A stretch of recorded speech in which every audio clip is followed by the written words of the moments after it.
Hey there. Before we begin, go ahead and settle in. Maybe fluff your pillow one last time. Find the softest spot on your blanket. And if you're wearing socks, well, congratulations, you're already living more luxuriously than a Neanderthal ever did.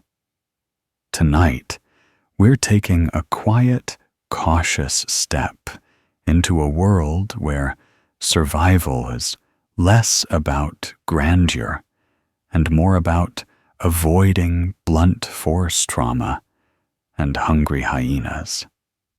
You don't need to imagine a dramatic setting.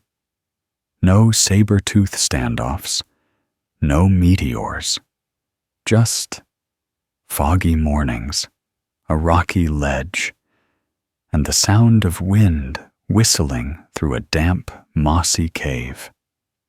Let's ease into it. The sun, such as it was, began its slow crawl across a pale sky filtered through layers of smoke, mist, and the general moodiness of Ice Age weather. If you stood still long enough, and most Neanderthals did mostly, because everything hurt, you'd notice the faint warmth trying to push through the cold.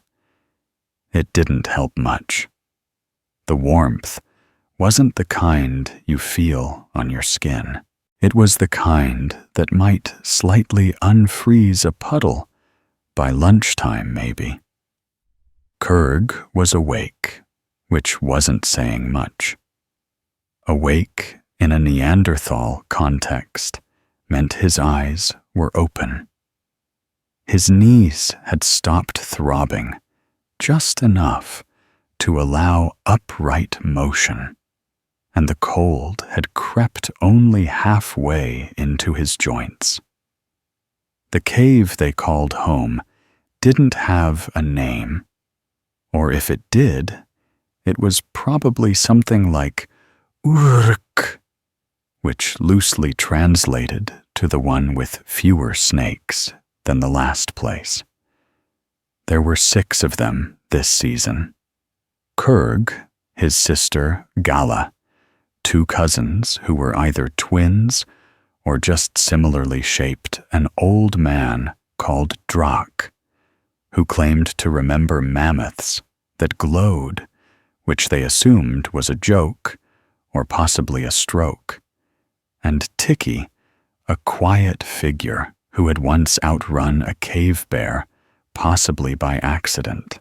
Each morning began with a sort of head count done in grunts and punctuated by an inventory of who was still breathing, who had rolled into the fire pit, and who had once again mistaken the ash pile for breakfast.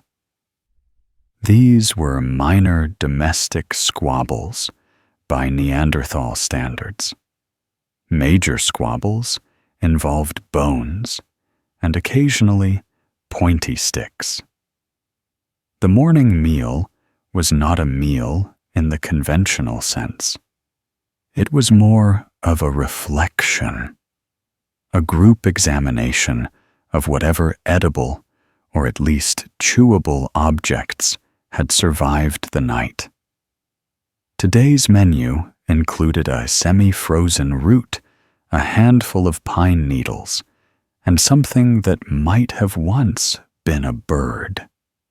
Gala Ever, the optimist, licked a stone and nodded approvingly. Food wasn't guaranteed. Most days, it was suggested by the landscape, like a riddle you answered by gnawing on bark. The best meals came after scavenging, when larger, sharper-toothed predators had finished dining and wandered off. It was a risky practice, especially if the predators didn't get the memo that they were supposed to leave. Their tools if you could call them that, were lovingly chipped stones, passed down like heirlooms, although no one quite remembered who made them, or whether they were meant to be knives, spoons, or possibly musical instruments. The edge of Kurg's flint blade was worn smooth from years of cutting hide, and occasionally trying to pry things out of his teeth. Today was hunting day, or perhaps gathering day, or more accurately, walking around aimlessly, looking for something edible day. Preparation was minimal. Grunts were exchanged, sticks were selected, and everyone urinated with great ceremony outside the cave entrance, as was customary. Outside, the world stretched in every direction like an overcast sigh. The forest was thin, the grass brittle, and the snow either melting or refreezing, depending on its mood. A crow called out from a tree, judged them silently, and flew away without sharing any news. The group followed the usual trail, marked by a series of oddly shaped rocks, one of which resembled a disappointed face. The trail led them past the bog, smelled worse than it looked. The old fallen tree looked worse than it smelled, and the ridge where once, allegedly, someone had seen a lion. No one really believed the story, but they treated the ridge with the same solemn caution they applied to Drake's soup. They walked slowly, not because they were lazy, but because walking was painful, and also because the land was filled with things that were better noticed from a distance. Tracks were studied, broken branches inspected. At one point, Tiki squatted and examined a pile of droppings with such focus that the others assumed it must be important. It turned out to be deer, or possibly Drake again. The jury remained out.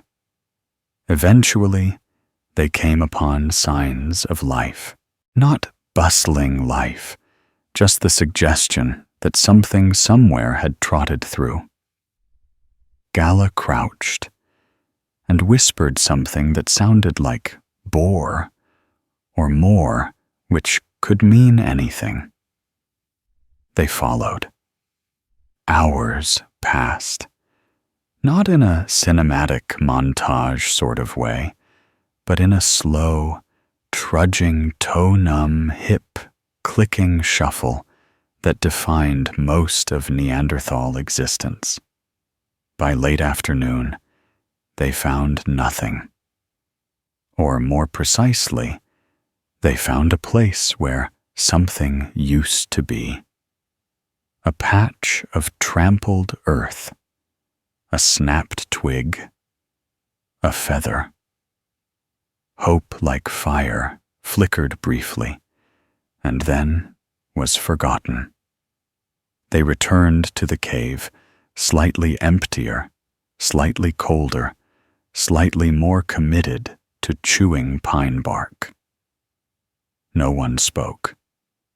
Communication was often unnecessary when your facial expression already conveyed mild hunger and foot pain.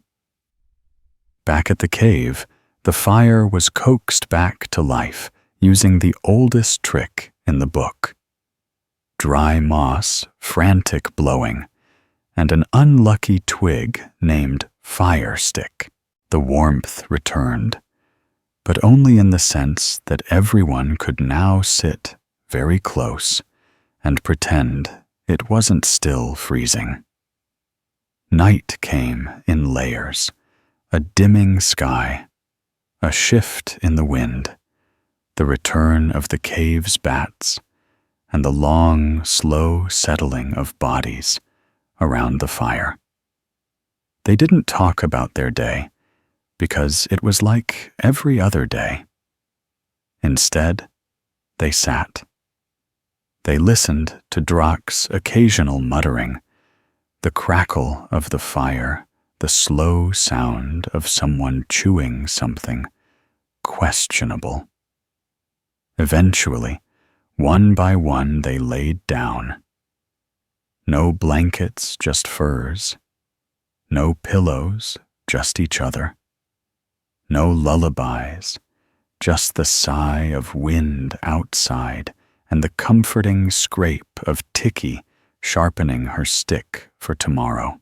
The next morning arrived not with a sunrise, but with a stubborn gray light that leaked in through the cracks near the cave mouth, the kind of light that made no promises. It wasn't warm. It wasn't bright. It just was like a lukewarm bowl of broth you didn't ask for, but had to drink anyway. Kurug woke first, or at least shifted first since sleep. Among Neanderthals was a flexible concept. With no clocks, roosters, or productivity schedules waking up, was more about reaching the point where lying down stopped being restful and started becoming another chore. The fire had shrunk to a smudge of coals. Someone had kicked a piece of charred wood during the night, possibly during a dream involving tusks or falling, and now it glowed accusingly by the edge of the hearth. Drak snored quietly, possibly due to the half-stone pillow he insisted helped his posture, and Gala had her foot shoved under a bearskin like she was trying to negotiate peace with the cold. The day ahead held no feast, no ceremony, no planned ambush of anything particularly edible. But there had been that feather yesterday, and that meant something had been alive nearby recently, enough that Tiki hadn't given up, which for Tiki was akin to an emotional outburst. So the decision to go back out wasn't made aloud, nor was it discussed in any democratic fashion.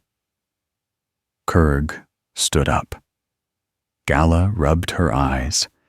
Tiki began rearranging her pouch of sharp things, and by the time Drak wheezed upright and said something vaguely philosophical about the color of smoke, the others were already at the edge of the trail waiting. The long grass was exactly where they had left it, long, grassy, and humming slightly, with the kind of insect life that suggested you'd be scratching yourself by nightfall. It wasn't so much a field as a patch of disagreement between forest and rock, where nothing had yet decided whether to become a tree or a shrub, and where everything taller than a knee had sharp edges. But it had shelter, and prey liked shelter. Kurg led with the stick again, not because he was in charge, but because he was least likely to complain when something unpleasant brushed his leg. Behind him, Gala kept watch to the left, Tiki to the right, and the cousins in the middle did their usual job of existing without clear purpose. Drak brought up the rear, mumbling a low chant that might have been a hunting song, or possibly just his list of things he hated about damp moss. Progress was slow. The grass tugged at ankles and hips, snapping back after each footstep with a satisfying rustle. Somewhere to the east, a bird made a noise like a flute being stepped on, and Gala paused, tilted her head, and then shook it. "Not food," she mouthed, and the march continued. They came upon the first clue just as the sun began its half-hearted ascent into the cloud-streaked sky, a bent cluster of reeds pressed flat in a way that only a very round or very tired animal could achieve.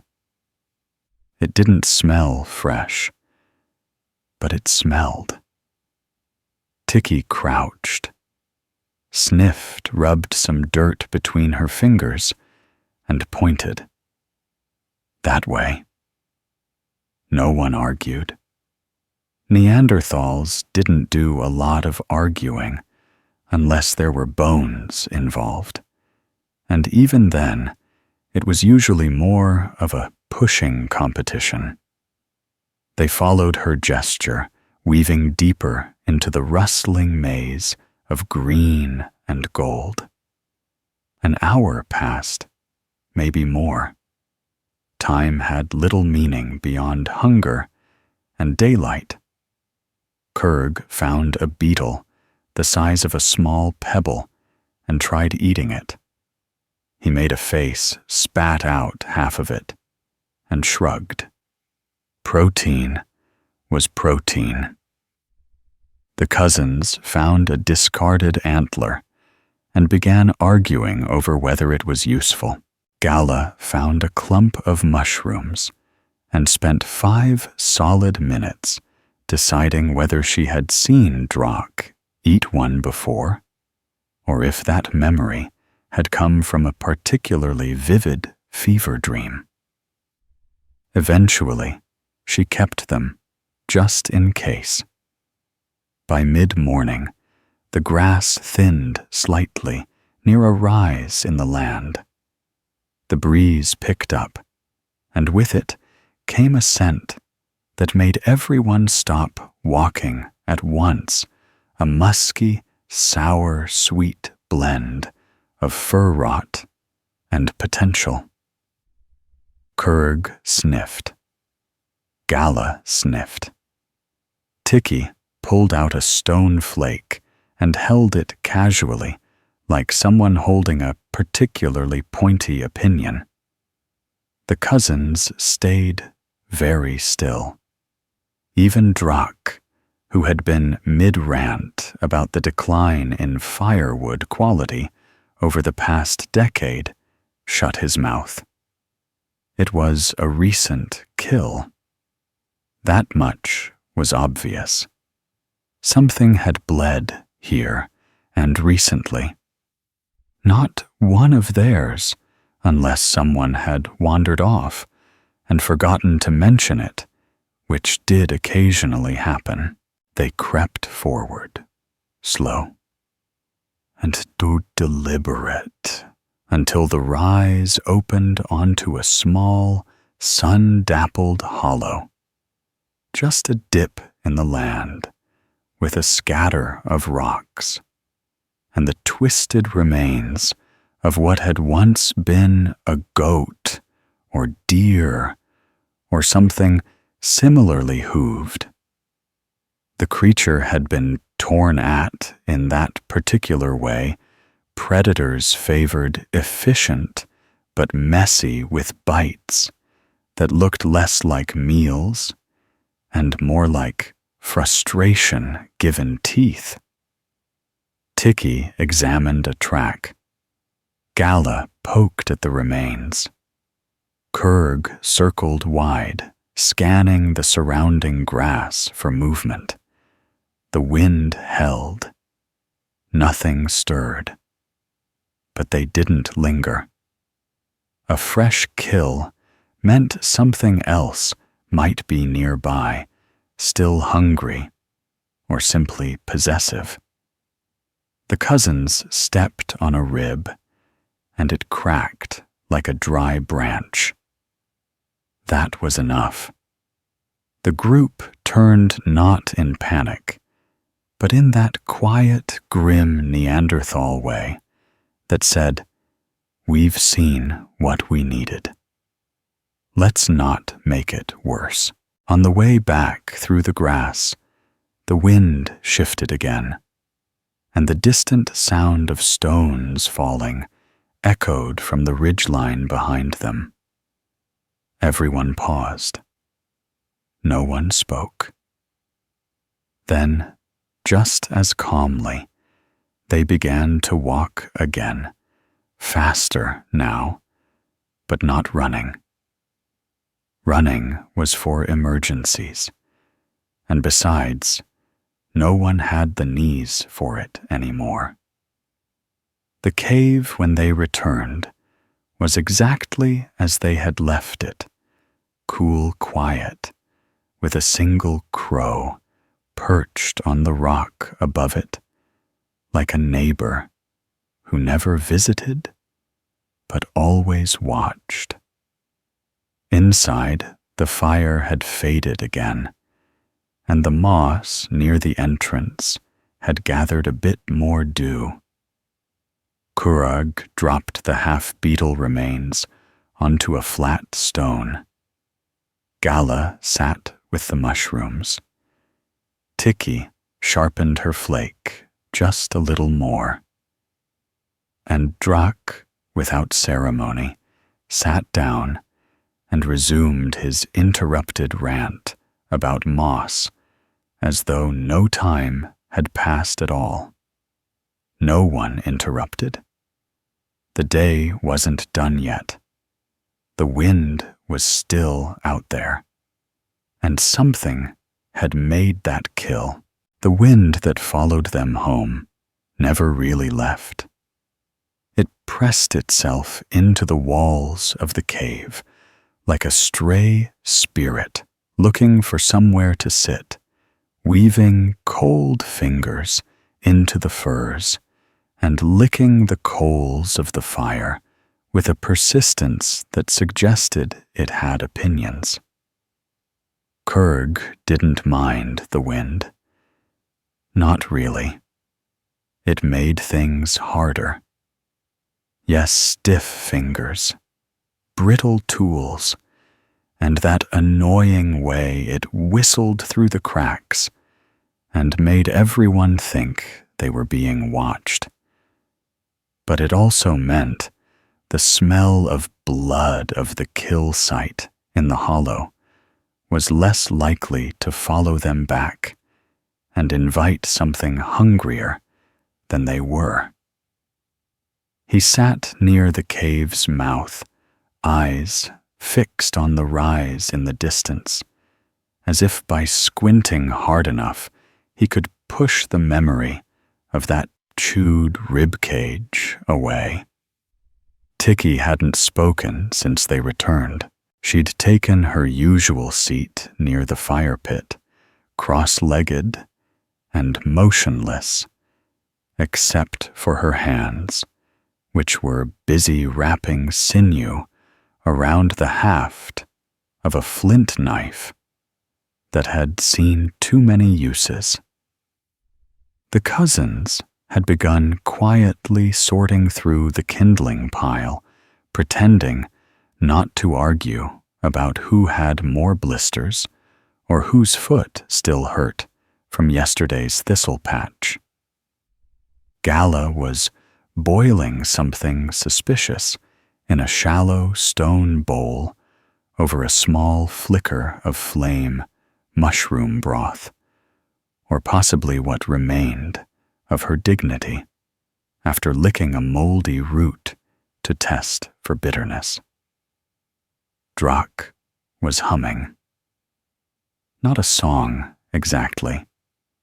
More like a looping series of grunts and hums that might have once told a story, but had long since dissolved into background noise. He had added a beat today, tapping a flat stone with a stick in a rhythm that could only be described as unevenly threatening. Nobody told him to stop. Outside, the shadows shifted, not quickly, not in a way that demanded alarm, but gradually like a heavy blanket being pulled across the land by a half-asleep giant. Kurg knew that feeling. The day was not yet gone, but it was preparing to leave, and with it came that peculiar weight Neanderthals understood all too well, the kind that settled in your stomach before the dark set in, and reminded you that night wasn't a time of rest so much as a truce, a brief agreement between the cold, the hunger, and the things that moved after sunset. He turned toward Gala, raising one eyebrow in that subtle gesture that asked if they had enough wood, or at least enough to get them to midnight. She answered with a shrug and a soft sigh that could have meant yes, no, or please don't ask me questions while I'm concentrating on not poisoning everyone. The broth burbled uncertainly. Tiki, without looking up, muttered something about the ridge. Just one word. Movement. She didn't repeat it, didn't elaborate, just tied a final knot around her blade's handle and set it beside her like a sleeping child. No one panicked. Panic was for other creatures. Neanderthals did what they always did when confronted with potential danger. They shifted slightly closer to the fire, stared into the smoke, and waited. The cousins instinctively picked up their respective clubs, which were less weapons and more heavy sticks with personality.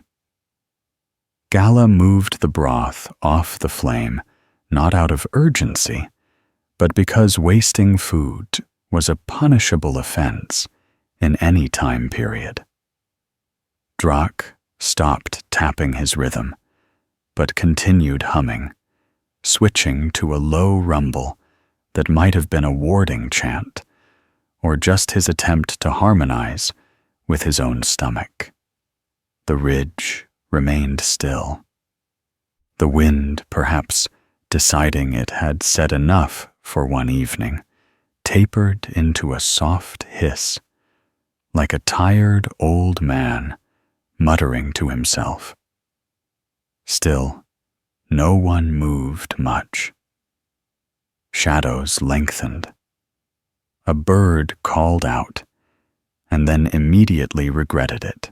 Somewhere beyond the trees, a pair of antlers clashed in a brief, distant argument that ended with a thud and silence. Tiki stood finally, not quickly, not dramatically, just stood, flexed her knees, checked her pouch, and glanced sideways at Kurg. He didn't need to ask. Of course she was going to look. That's what Tiki did. She looked, she listened, she came back with either useful information or a new scar. sometimes both. Gala made a disapproving sound, but didn't stop her. No one stopped Tiki. The cousins offered grunts of vague encouragement, which was as close as Neanderthals got to be careful out there. Kurg considered going with her, but something about the way she moved, deliberate, almost slow, suggested she wanted to be alone this time. She slipped out of the cave like she had been carved for the shadows, her silhouette swallowed by the rock and grass, with barely a sound. Minutes passed, or maybe hours. In the cave, time was fluid-shaped by the rhythm of the fire and the way Drak occasionally coughed, like he was trying to remember how. Gala stirred the cooling broth. Kurg checked his blade for the third time, even though he knew it hadn't magically sharpened itself. One of the cousins fell asleep sitting up. The other began gnawing a piece of bark, because why not? When Tiki returned, it was the same way she left, quiet, calm, and carrying something that didn't quite fit in her hands. It was a tuft of fur stuck to a thorny branch with a streak of dark red across one side. She said nothing as she dropped it onto the flat stone near the fire. Gala leaned forward, sniffed. Not deer, not goat. The smell was wrong, stronger, familiar in a way that made the hair on everyone's arms shift slightly. Kurg reached out and touched it gently with 2 fingers. Coarse, warm, still damp. Not old, not from the earlier kill. Different, recent. He didn't speak, didn't need to. Everyone understood the implications. Something else had passed the ridge, and not long ago. Something not hunting for food. Something hunting for the same reason they were sitting here now, because the world outside the fire's reach didn't forgive hunger. Drak finally stopped humming. The cousins looked at each other with the wide-eyed expression of people who just realized they'd been chewing bark during a moment of importance. Gala stood slowly and began adding wood to the fire, 1 piece at a time, as though laying bricks around a crumbling wall. Tiki sat again, placed the bloodied fur back into her pouch like it was something that needed to be watched.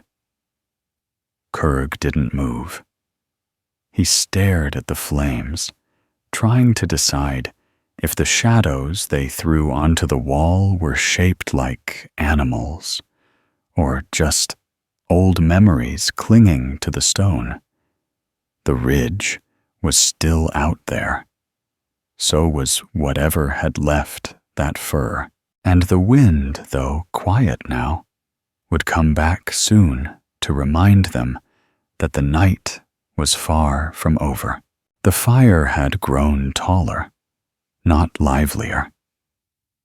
It crackled the way tired bones crackle, slow and reluctantly, throwing pale orange light across the uneven cave walls, as if trying to convince them not to fall in. Shadows stretched and recoiled, making the inside of the cave seem larger than it was, as though it contained more than the 6 of them and their increasingly deliberate silence. Kurug hadn't spoken since touching the fur. He sat still, with his chin resting on his knuckles, a position he often assumed when his thoughts wandered too far from the present moment. But his eyes were sharp, flicking from Tiki's pouch to the cave entrance to the dark patch of sky beyond, like a hunter waiting for something to blink wrong. Gala kept feeding the fire in precise, almost ceremonial movements, using only the driest pieces from the pile, as if wet wood might insult the night. The cousins had gone unusually quiet, which could have meant anything. Fear, boredom, digestion. But they were both holding their clubs with more intent now, resting them upright beside their legs, like companions in quiet counsel. Drak, in a move no one commented on, had placed his rhythm stone on the floor beside him, wrapped it in a strip of hide, and scooted an inch closer to the fire. It was, by his standards, a formal admission that something was probably wrong. Tiki was sharpening. She wasn't even using a fresh stone, just reworking an edge that had already been sharpened 3 times that week. It was something to do, a rhythm for the hands, when the brain was too busy spinning quiet maps in the dark. Her eyes, meanwhile, flicked to the cave mouth every few breaths, watching the place where night met nothing, and the nothing occasionally blinked. The fur she'd brought back had not dried. It lay coiled and limp on the flattest rock they could find, leaking faint reminders that it had once belonged to something warm and recently alive. And while the smell had faded with the fire's rise, the idea of it lingered thick in the air, like the memory of a story no one wanted to finish. Outside, the wind had not returned, but the quiet had thickened. That was usually how it went. The world hushed itself when things that didn't want to be heard were moving through it. Birds stopped calling. Leaves forgot to rustle. Even the insects fell mute, as if they too knew the rules of this old and inconvenient game. Inside the cave, the flames danced slower, not from lack of wood, but from a shared, deliberate tension. No one wanted to make a sound that might be louder than the fire. Kurg leaned slightly to one side and pulled his old spear closer. The haft was smooth from years of hands and weather, and the tip just a piece of stone tied with sinew, and hope was dull again. He turned it slowly in his lap, not fixing it, just remembering where the cracks were. He had used it last moon against a wild boar that hadn't died cleanly. The crack in the base was from that. The memory made his wrist ache. The spear wouldn't help if what they feared came through that opening. But holding it still, felt better than not. Gala finally spoke her voice so low, it felt like something the fire itself had muttered. "Too quiet," she said, and that was enough. Tikki looked up, nodded once, then resumed the sharpening. The cousins blinked at her, not sure whether she was stating a fact or delivering a warning. Drak grunted in agreement, though he might have just been trying to clear his throat. Either way, no one laughed. The quiet outside remained unbroken, but something changed. A shift. Not in sound, but in feeling. The sort of subtle change that tugged at your ribs first, then your scalp, then finally tapped your stomach like a stick, nudging a sleeping dog. Kurg tensed, without moving.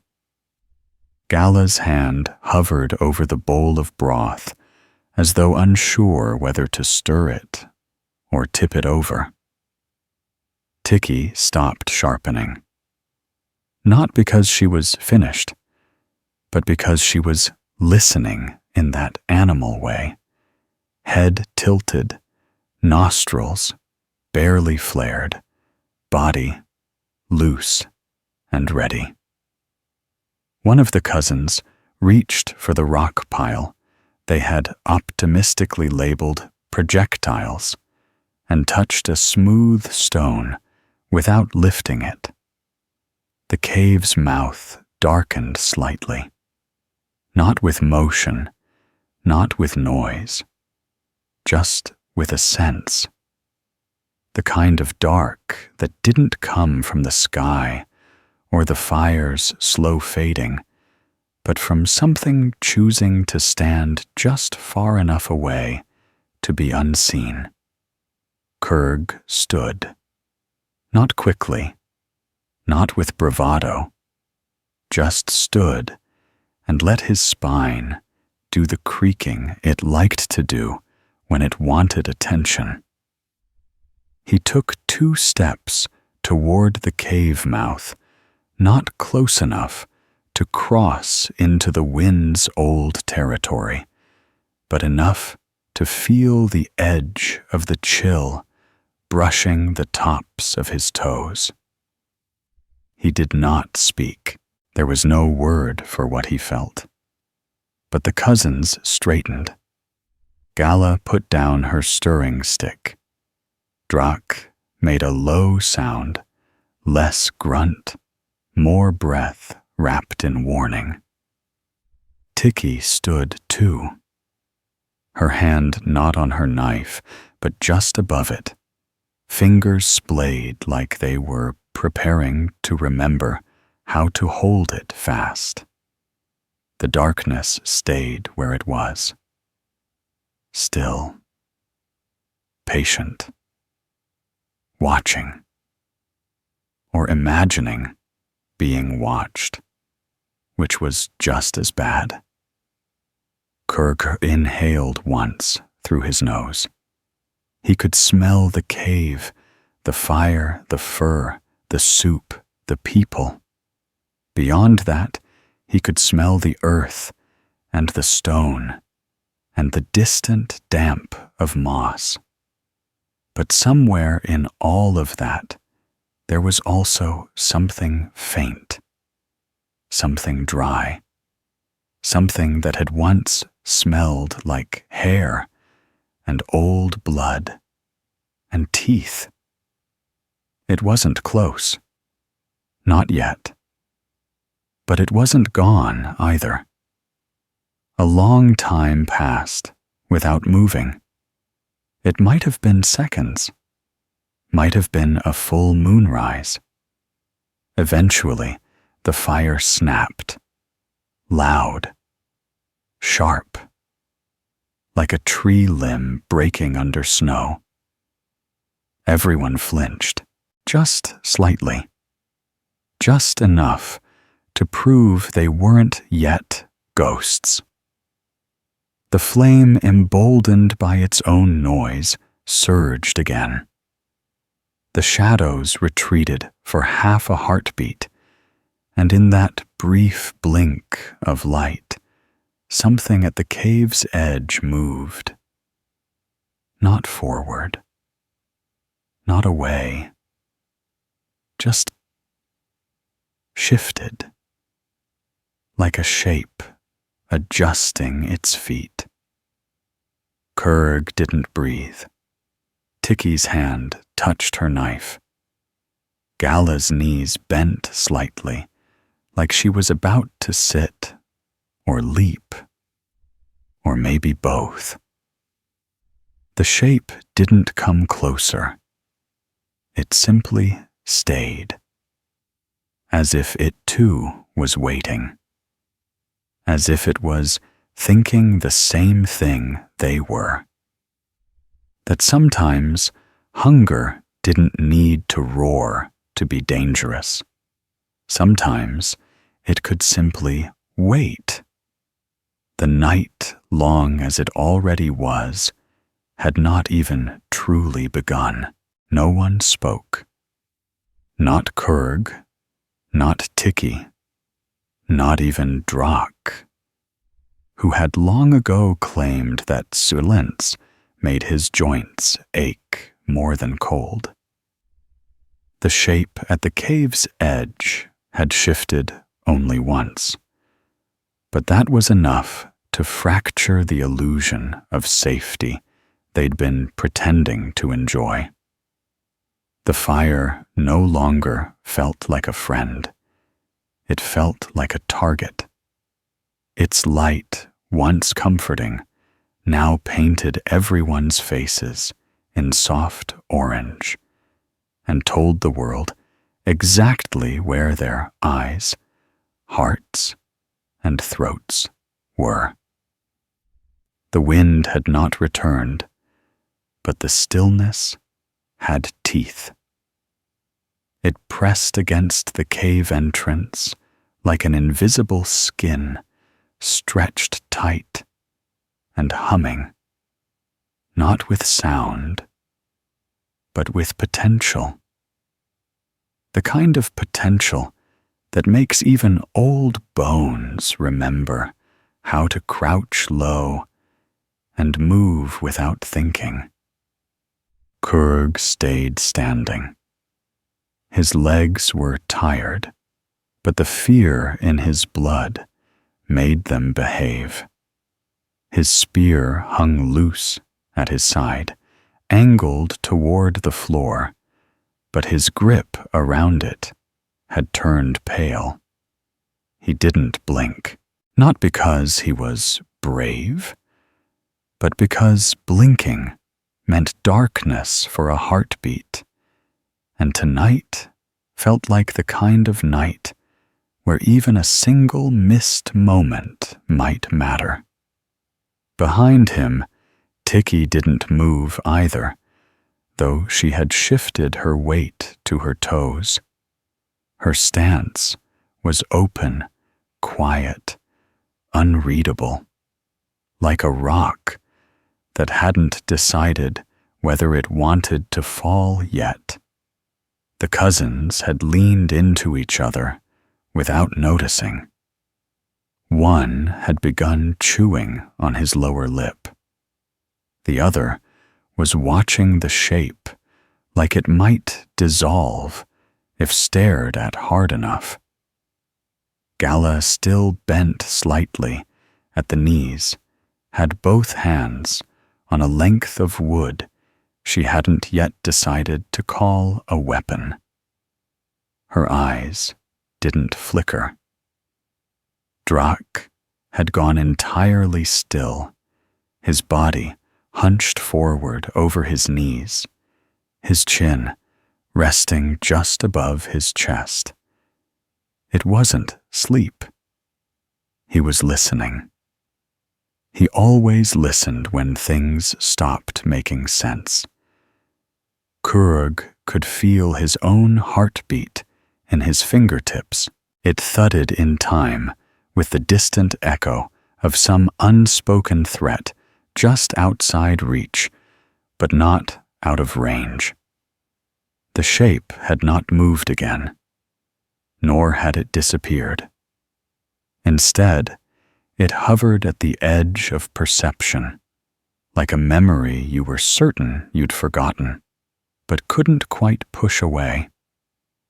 Then, without sound, it was gone. Not into the cave, not away into the hills, just gone. Like the darkness itself had pulled it back into the folds of the night. No footstep, no breath, just absence. The kind of absence that left the air stretched and trembling. No one relaxed. No one let out a sigh of relief. The fire popped once more, sending up a small spark that drifted like a lazy insect before vanishing in midair. Slowly, without looking away, Kurg sat back down. Not because it felt safe, but because standing forever would not make danger any less curious. Tikki followed, easing down beside him, like her bones were filled with wet rope. Gala did the same, taking her spot across the fire, one eye still on the cave mouth. Drak shifted, scratched his nose, and finally exhaled in a low wheeze that resembled disappointment more than fear. The cousins sat without a word. One picked at a splinter in his palm. The other wiped his club against his knee and pretended not to notice his own shaking fingers. The night crept forward, slowly, as though it too were cautious now. The fire began its descent piece by piece until the cave was cast again in a quiet glow, more shadow than warmth. Gala stirred the broth. It had cooled, congealed into something closer to a suggestion of food than a meal. She added a pinch of something dried, possibly crushed bark, possibly crushed bug, and gave it a few tired stirs. No one reached for a bowl. No one mentioned hunger. Even Drak, who usually insisted on being fed before his dreams got sharp, said nothing. Kurg leaned forward, picked up a pebble, and rolled it between his fingers. It was smooth and round-shaped by time and water, and entirely useless. But it kept his hands busy, while his ears strained to hear footsteps that refused to come. Tikki was staring at the cave ceiling. She wasn't studying it. She wasn't counting cracks or reading soot patterns for messages. She was simply waiting for something to tell her what to do next. Neanderthals didn't have rituals for fear. They had habits. Habits of waiting, listening, sitting close, watching one another's faces for the kind of twitch that said, "Run now." They didn't trust luck, but they respected patterns. And the pattern tonight said danger wasn't finished. Gala finally passed around small scoops of broth. It tasted like wet stone and boiled regret. Kurg swallowed his, slowly, not for the flavor, but for the motion, the reassurance that something in the world still followed familiar rules. Draak licked his bowl and muttered something about wolves. Not that he thought it was wolves, but it was easier to say than something tall, something quiet, something not afraid of fire.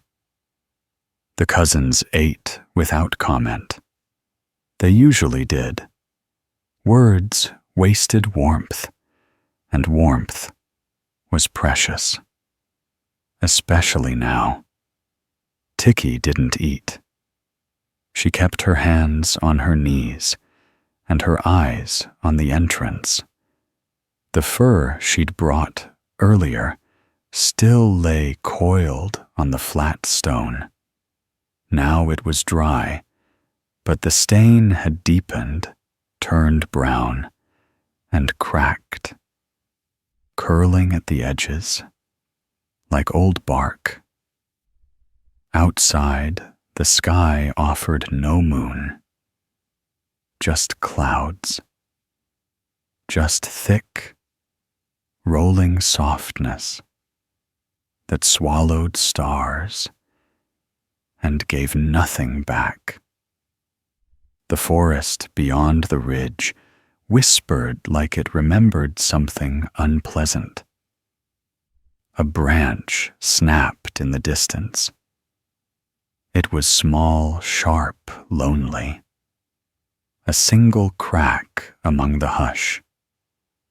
Everyone heard it. No one moved. Another branch farther away. Lighter. Like something pacing or circling. Then silence again. A long silence. The kind that made the fire seem suddenly too loud. Tikki's hand hovered once more over her knife. Kurg's fingers closed around his spear. The cousins looked at each other, and then at the cave mouth.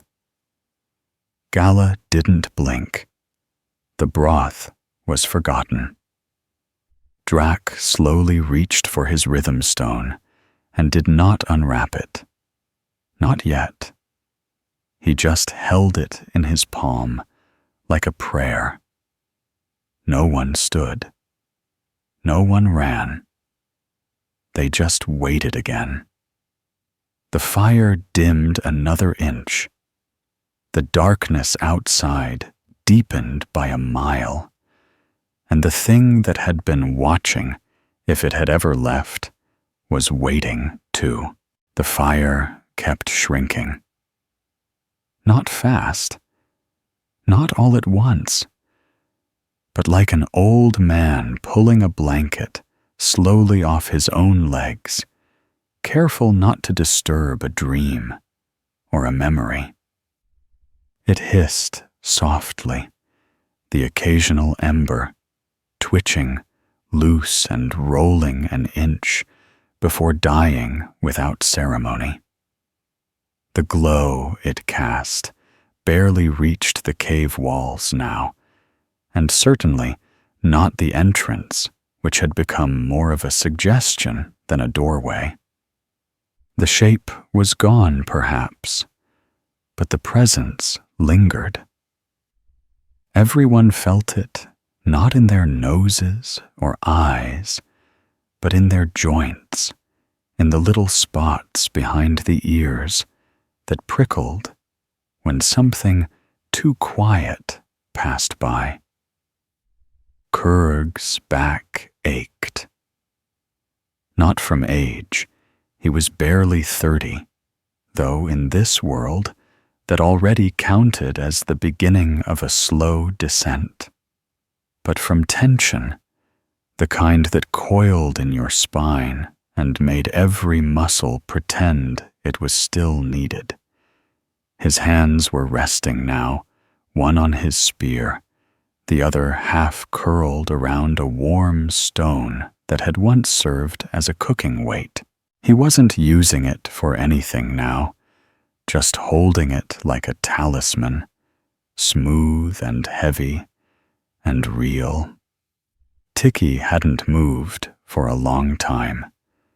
She still sat cross-legged, knife untouched, beside her posture, straight, like she was being watched by something that measured how much breath you dared use. Her eyes were open, yes, but more than that, they were working, searching the dark, the edges, the way firelight bent around nothing and dared you to pretend it meant safety. Gala had stopped pretending to stir the pot. The broth had cooled to a skin, a thin sheet of tasteless warmth that no one really wanted anymore. Her hands rested on her knees, now palms down, fingers lightly twitching every so often. She wasn't cold.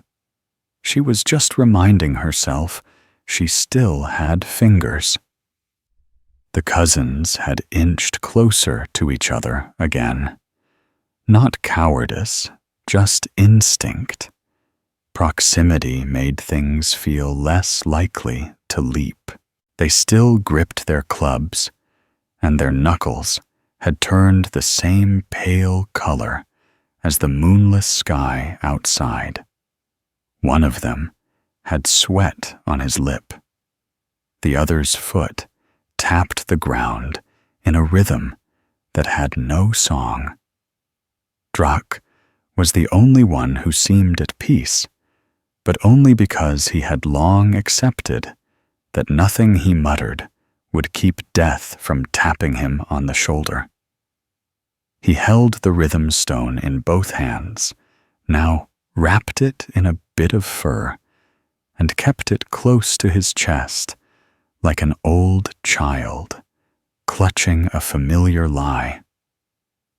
He was humming again, very low, just beneath hearing. The kind of hum you feel in your ribs more than your ears. Outside, the forest had rearranged itself, not visibly, not physically, but the sounds had shifted. The whisper of leaves was softer now, like everything out there had taken 3 careful steps away from whatever had just moved through them. Somewhere far off, a bird called once, then went silent. The call wasn't a warning. It was a statement. Something passed. Don't ask what. The wind hadn't come back, but the air inside the cave stirred faintly, just enough to ripple the edge of the firelight and tug gently at the hair on Kurg's forearm. He didn't move. He didn't speak. He simply looked up, as if the ceiling might decide to fall in or tell them a story. No one had spoken for a long time. Not because they had agreed to silence, but because the moment you give fear a voice, it asks to stay. Gala finally broke it, but only just. One word barely breathed. Again. It could have meant anything. The thing, the shape, the night. Tiki nodded once, not confirmation. Just acknowledgement that the question had been valid. Drak said nothing. He closed his eyes and held the rhythm stone tighter. The cousins looked toward the mouth again, as though expecting a reply from the darkness There was none. Stillness returned. But it wasn't calm. It was the kind of stillness that pressed against your skin, like wet cloth, clinging too close, refusing to let you breathe all the way in.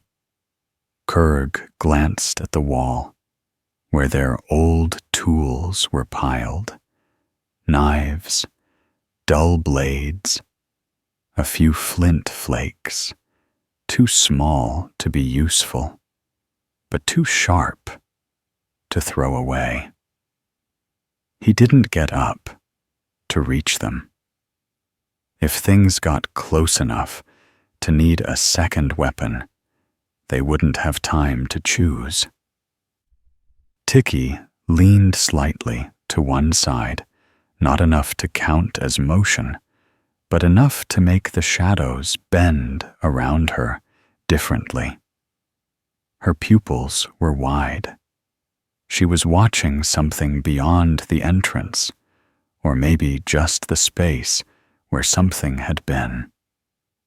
They all kept watching too. The fire sputtered. A log collapsed inward, releasing a small puff of ash that danced in the warm air before falling silently to the dirt floor. No one moved to fix it. Fixing it would mean standing, walking, turning your back. These were not safe verbs tonight. Gala reached behind her without looking and pulled her cloak closer, wrapping it tight around her shoulders, not for warmth, but because sometimes fabric can feel like a wall, and even fake walls help. The broth smelled faintly of overcooked bark.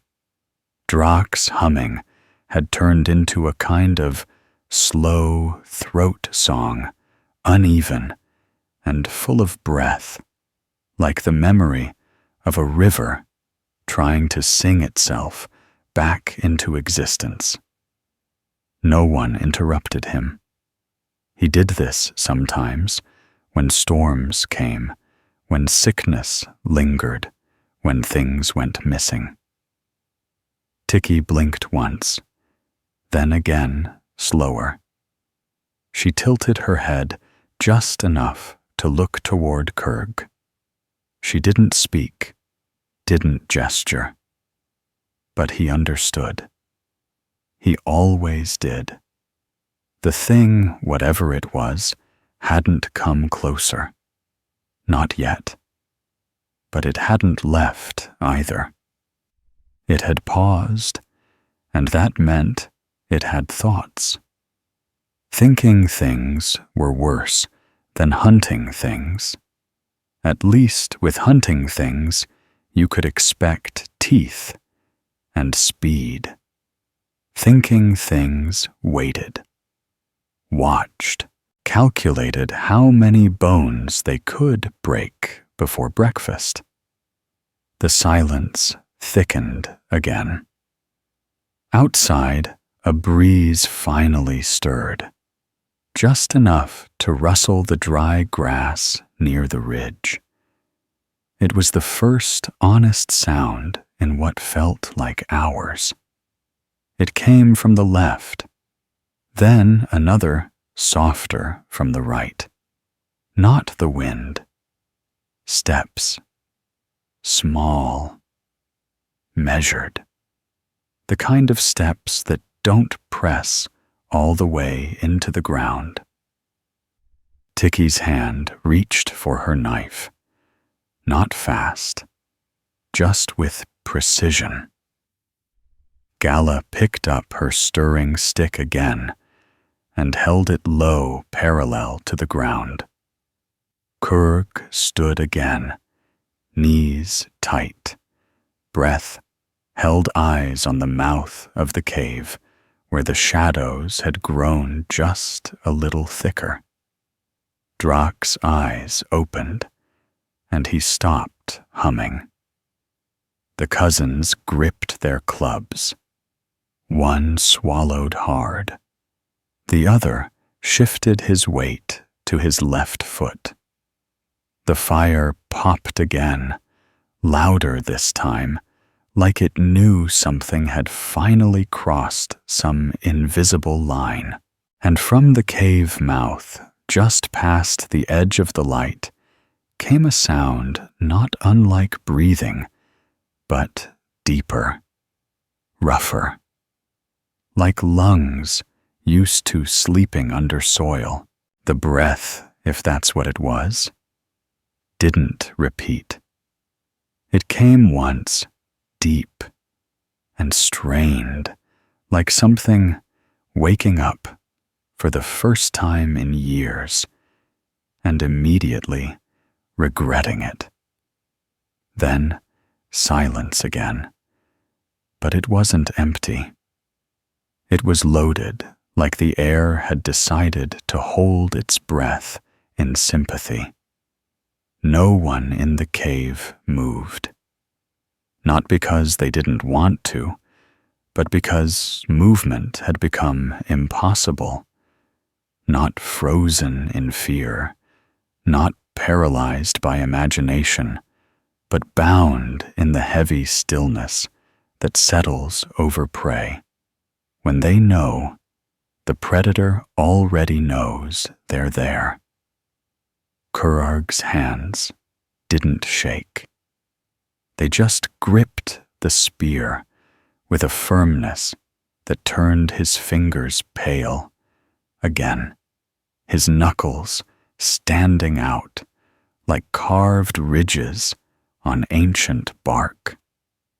His body leaned slightly forward now, weight on the balls of his feet, ready to shift, but not yet committed to it.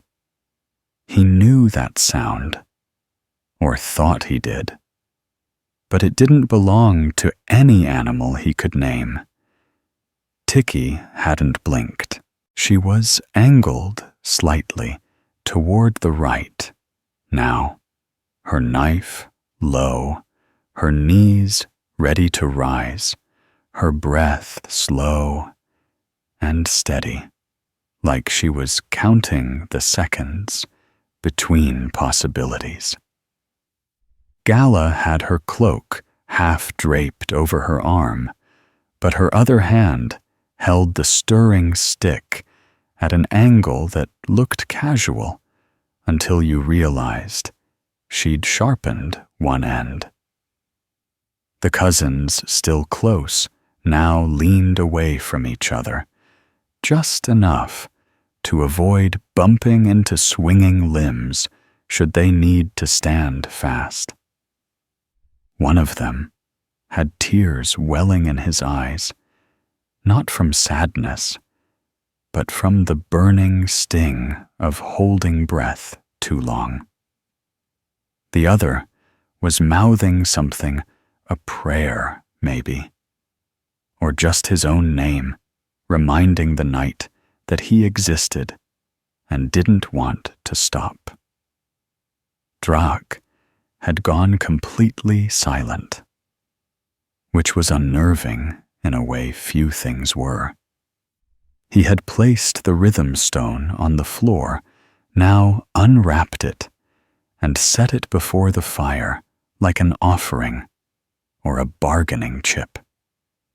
His eyes were wide open, not dreamy, not clouded, but clear, like he had just remembered a story that hadn't been true until this very moment.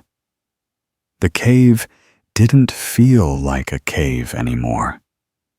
It felt like a bowl, and the fire was the broth, and they were the floating things inside it, waiting to see what stirred the spoon. Outside, the breathing didn't come again. Instead, something scraped. Not metal, not stone, not claws. Just a long, low drag across rock, soft and deliberate, the kind of sound you make when you test a surface to see if it's going to give.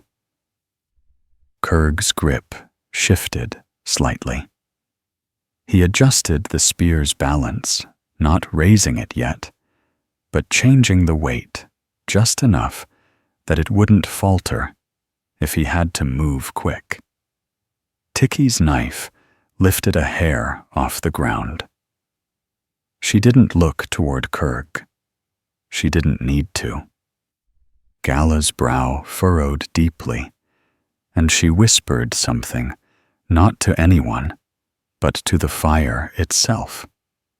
It sounded like a question, or a memory. Drak leaned forward, touched the edge of the rhythm stone, and began tapping again, soft, slow a beat, like water dripping from a tired ceiling. One cousin stood. The other tried to stand, but didn't trust his knees, and sat back down hard, muttering something halfway between a laugh and a sob.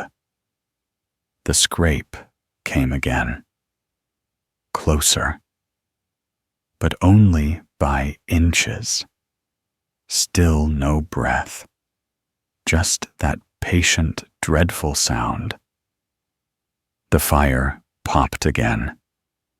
This time, a spark flew upward and out.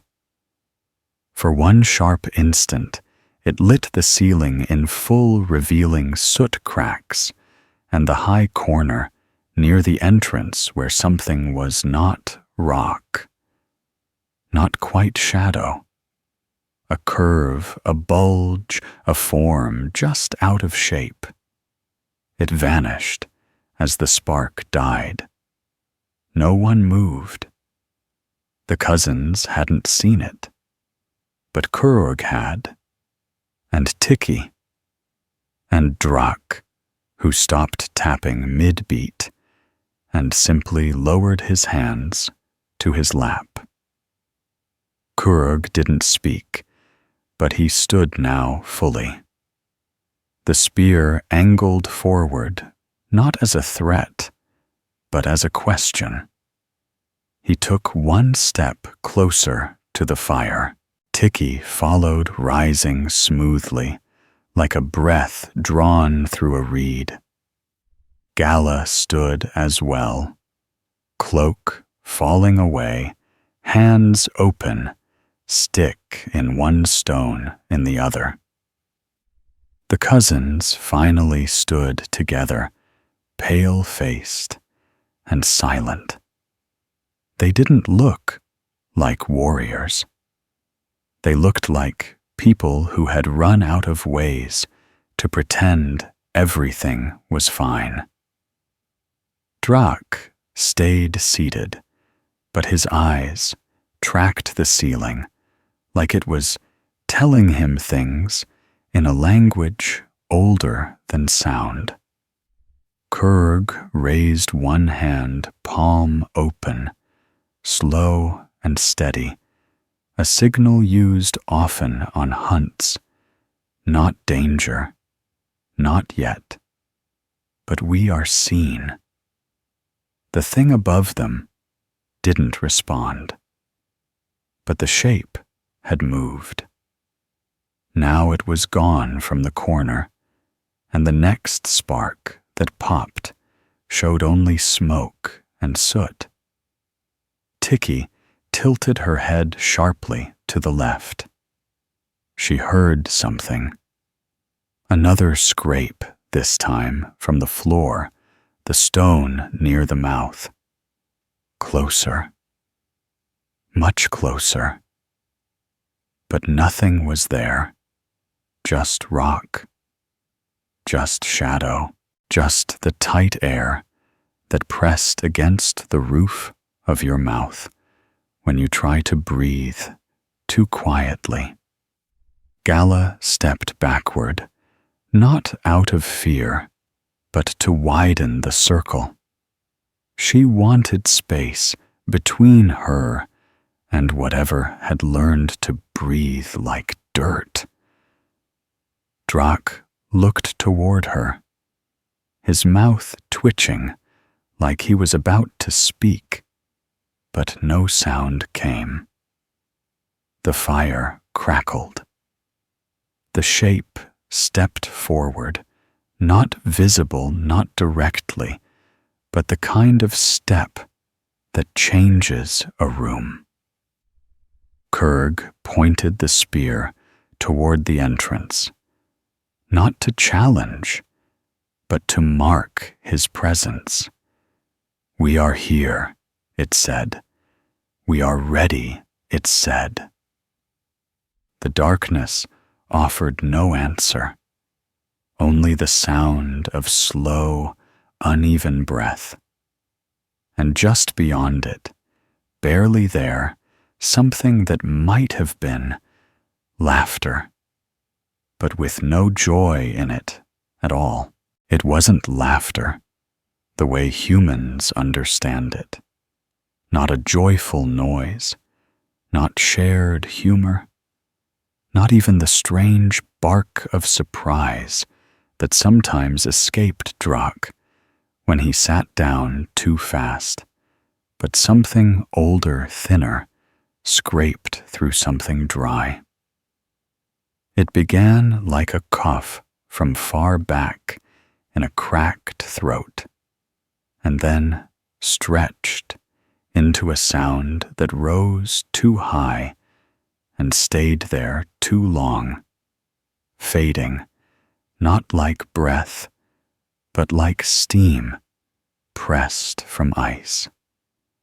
The shape didn't show itself, not fully, but it let them know where it was now, closer than before, just past the arch of the cave mouth, where the shadows hung thicker and the stone had turned damp with something not quite water.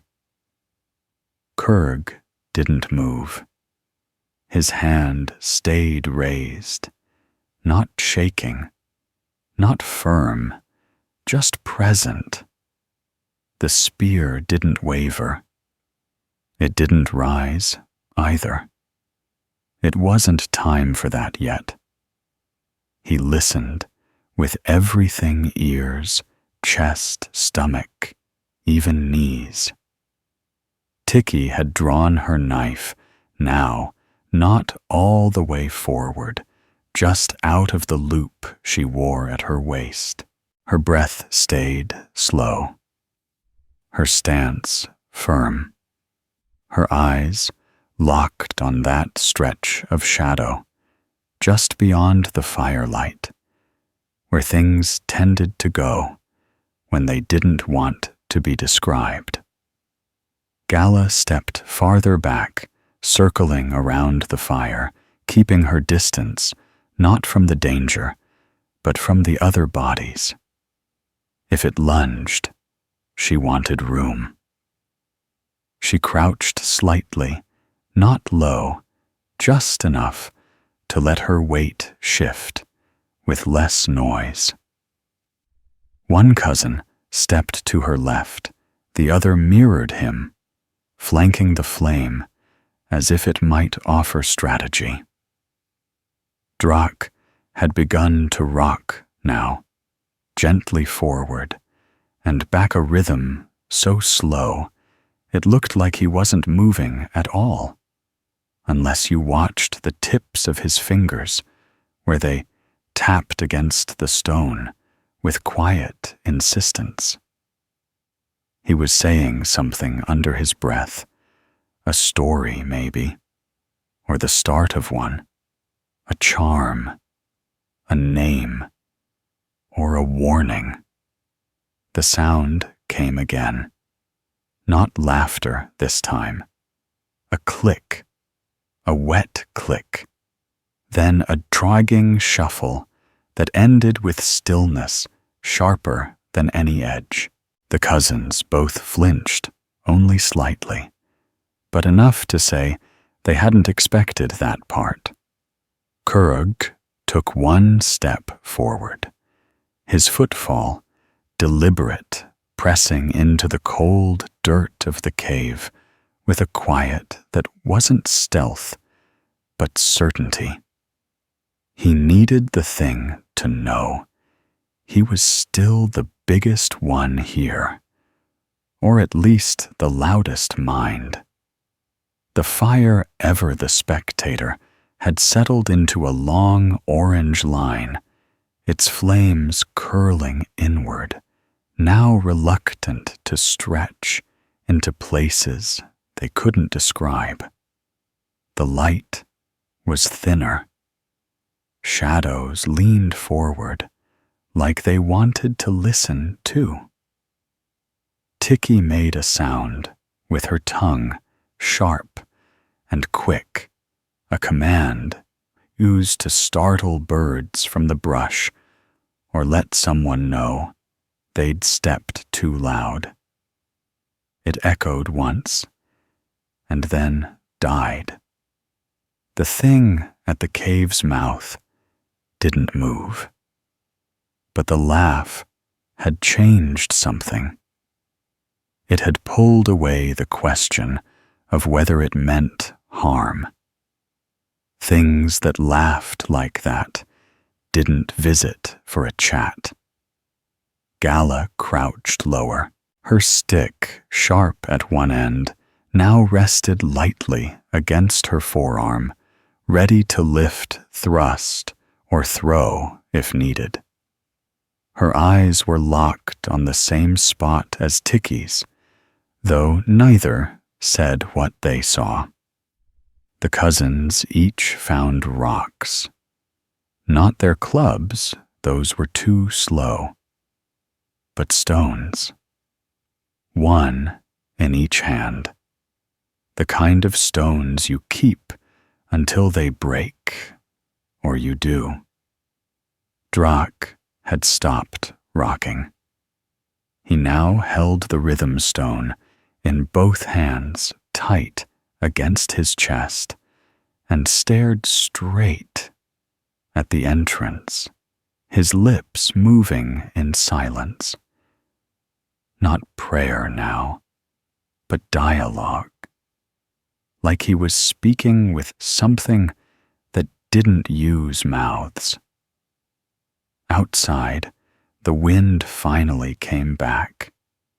It pushed a soft wave into the cave, not cold, not harsh, but heavy with dust, the kind that brings the scent of places you haven't walked, but which have walked through you. The smell made Kurg's nose twitch. Tiki inhaled through her mouth and squinted. Gala grimaced. Drak stopped whispering. It smelled of earth, but not fresh soil or mossy stone.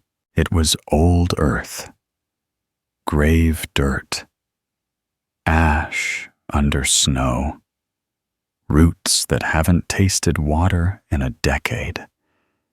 It smelled like the underside of forgotten things.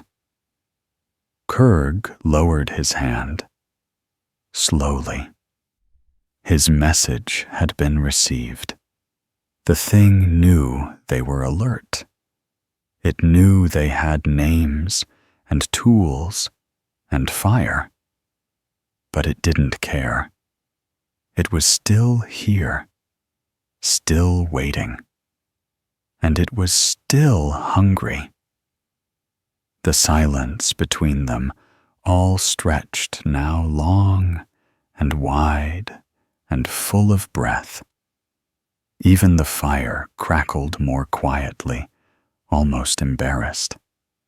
The shape just beyond that pale rim of safety shifted. It didn't step forward. It unfolded. That was the word Kurg's brain chose, not because it made sense, but because it fit. It grew upward, not tall like a man, or broad like a bear, but wide in a way that made the shadows bend backward. Tiki inhaled once, sharp and shallow. Gala gripped her stick tighter. The cousins braced. Drak's fingers twitched. The shape did not lunge. It simply leaned forward, as if curious, like a face drawing near to candlelight to study the wrinkles in a map. And in that breath, between moments, they saw it, not clearly, not fully, but just enough to confirm it wasn't a trick of fear. Its edges were wrong, not jagged or monstrous, just misplaced. Like someone had drawn it, using old bones and poor memory. Its eyes, if they were eyes, didn't glow.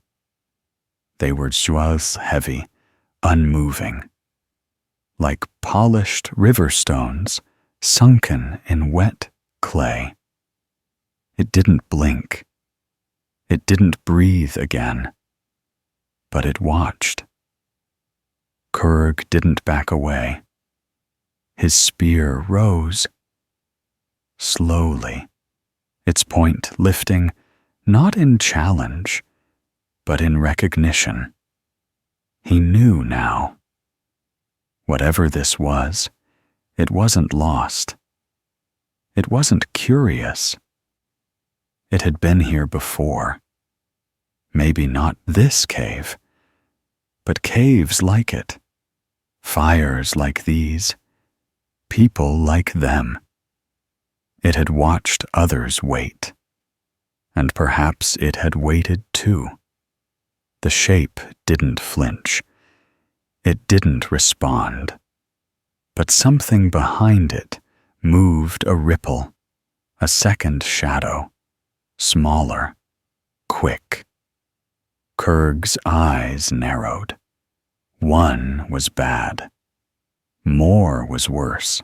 Tiki took half a step sideways, trying to see. Gala mirrored her, forming a wider crescent around the fire. The cousins shifted their footing. Drak's eyes fluttered closed. He muttered 3 words that didn't exist anymore. Then something scraped the wall inside the cave, just above them, high up in the stone where the firelight hadn't reached in hours.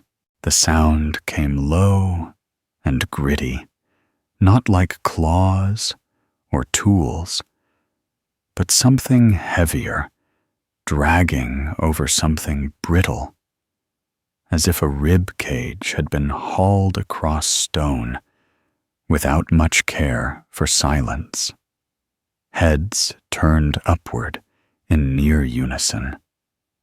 The fire, small and cautious, now flickered against the lower walls of the cave, but left the high corners untouched, where blackness clung thick like smoke that never cleared.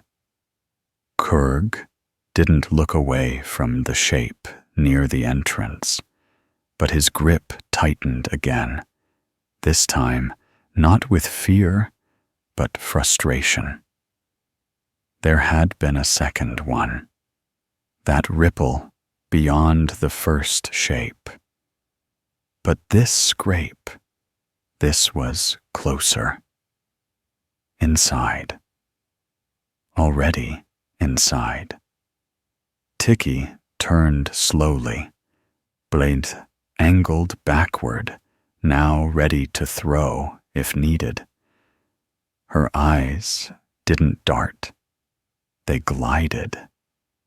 Every movement was slow, smooth, like her limbs remembered the times stillness had kept her alive. She watched the upper wall, waiting not for motion, but for the absence of it to shift. Gala crouched, her cloak pooling around her, now useless as warmth, but useful as misdirection. She raised her sharp-ended stick slightly, her left hand curling around a flat stone she'd picked up earlier and never dropped. She did not breathe loudly. The cousins had taken a step back toward each other, shoulder to shoulder, again, one holding a rock in each hand, the other balancing his club across his forearms like it was too heavy to hold properly. They didn't speak. They didn't blink. The scrape came again, shorter this time, a faint, gritty note of something moving with a rhythm it hadn't yet perfected. Drak exhaled softly.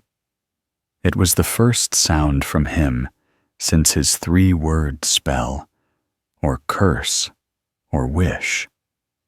He reached into the fur near his feet and pulled out a small bundle of ash, old cold, sealed in bark for just such a night.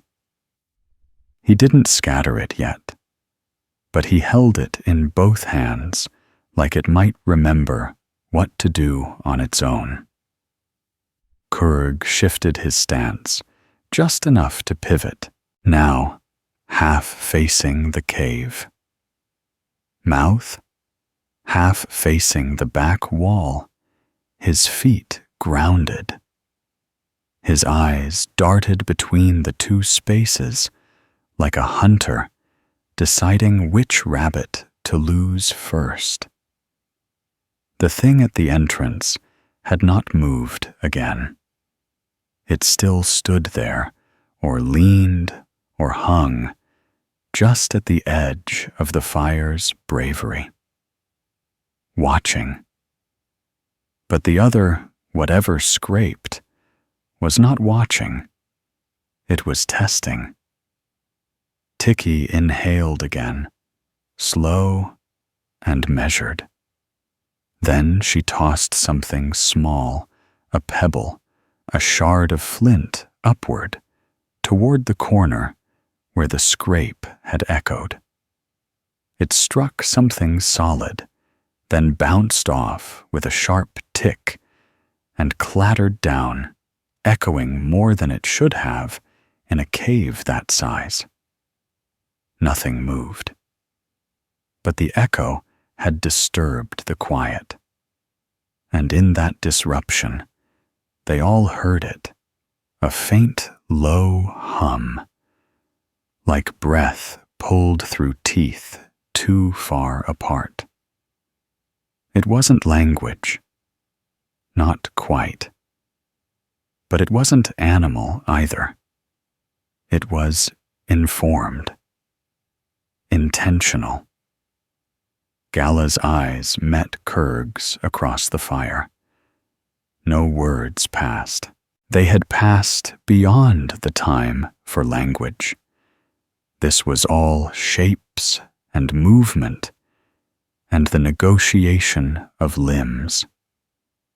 Then above them, the shape appeared, not from the corner they had watched, but from the other, behind them. It unfolded from the darkness like a piece of cloth turned inside out, limbs wrong in direction, but slow in motion, as if stretching for the first time in a while. It didn't drop down. It simply lowered, slid, crawled along the curve of the rock until it touched the ground with a softness that stone shouldn't allow. Tiki turned instantly. Her blade came up, eyes locked on the new shape. Gala followed her stick, raised stone now, in throwing position. Kurg did not move. He still faced the entrance, still watching the first one. The still one. The one that hadn't yet joined the dance. Drak lifted his hands. The bundle of ash unwrapped slightly in his palms. A few motes drifted out gray and fine, and the fire hissed faintly in recognition. The cousins turned toward the crawling shape. They stepped back, not from fear, but because flanks were harder to defend, and they knew their role was to stay wide, absorb whatever might burst. The new shape didn't lunge. It crawled past the edge of the fire's light, circling them slowly, methodically, as if measuring how many steps it would take to break the circle. Its limbs didn't bend properly. Its hands, if they were hands, curved under its weight, like knotted roots, trying to remember how to dig. The eyes, two faint dots reflecting just enough firelight to remind you they weren't reflections stayed on Gala. It made no sound. The scrape had stopped. Now it simply moved, slowly, patiently, as if time were an advantage it owned and never planned to spend. Kurg stepped toward the fire, not away from the shape, but toward the center. His voice, when it came, was dry. "Not yet," he said. That was all. Not to them, not to the shape. Maybe to himself, or maybe to the fire. Tiki did not speak. She adjusted her footing and raised her knife slightly higher. Gala crouched again, stone arm cocked. The cousins flanked again, hands tight, eyes flicking from one shape to the other, the original still unmoving at the cave mouth, the second now near the wall, circling without tracks. Drak lowered the ash to the ground. He tapped his rhythm stone once, then again. The sound echoed differently now, deeper, like the cave had changed shape when they weren't looking. The crawling thing paused, not in surprise, but in decision. And the shape at the cave's mouth finally took one step forward, just one, into the firelight, and stopped. When it stepped into the firelight, the flames didn't flicker in warning.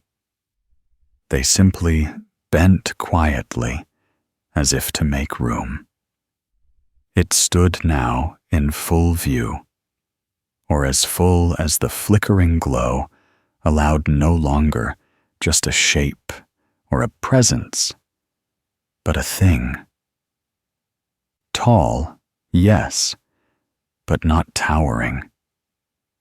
Its height wasn't its threat. It was the stillness, the quiet geometry of its limbs, the way it occupied space as if it had always been meant to. The body wasn't shaped like theirs, not the broad, practical density of Kurg, or the wiry balance of Tiki, but stretched off-center, subtly wrong. The arms were too long, or maybe too curved. The chest too narrow, or too wide, depending on the angle. Its head tilted, not in curiosity, but in something deeper, a kind of silent acknowledgement.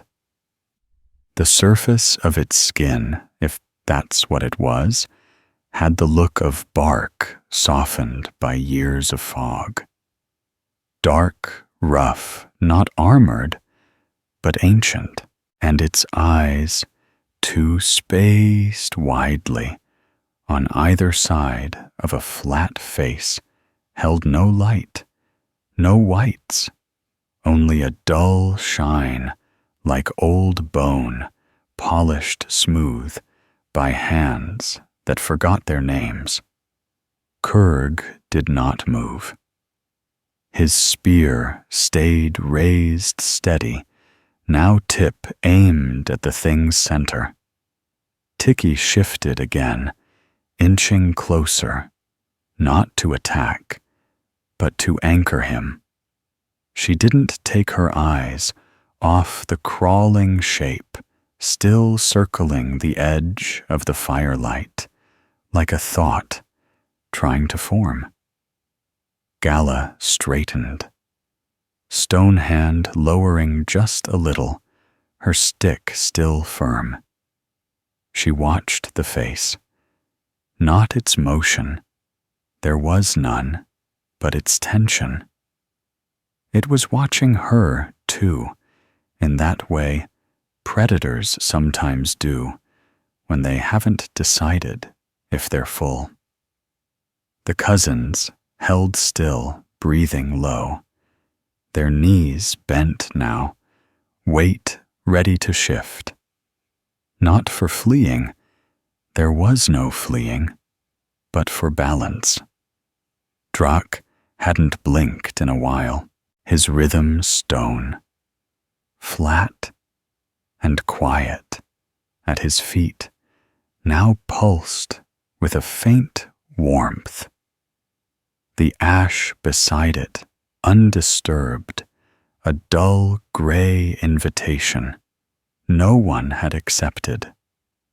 The creature's foot, the one it had stepped forward with, touched earth, gently, almost with respect. Not the stride of a hunter, but the arrival of something that already knew the outcome. It did not advance again. It merely stayed, present.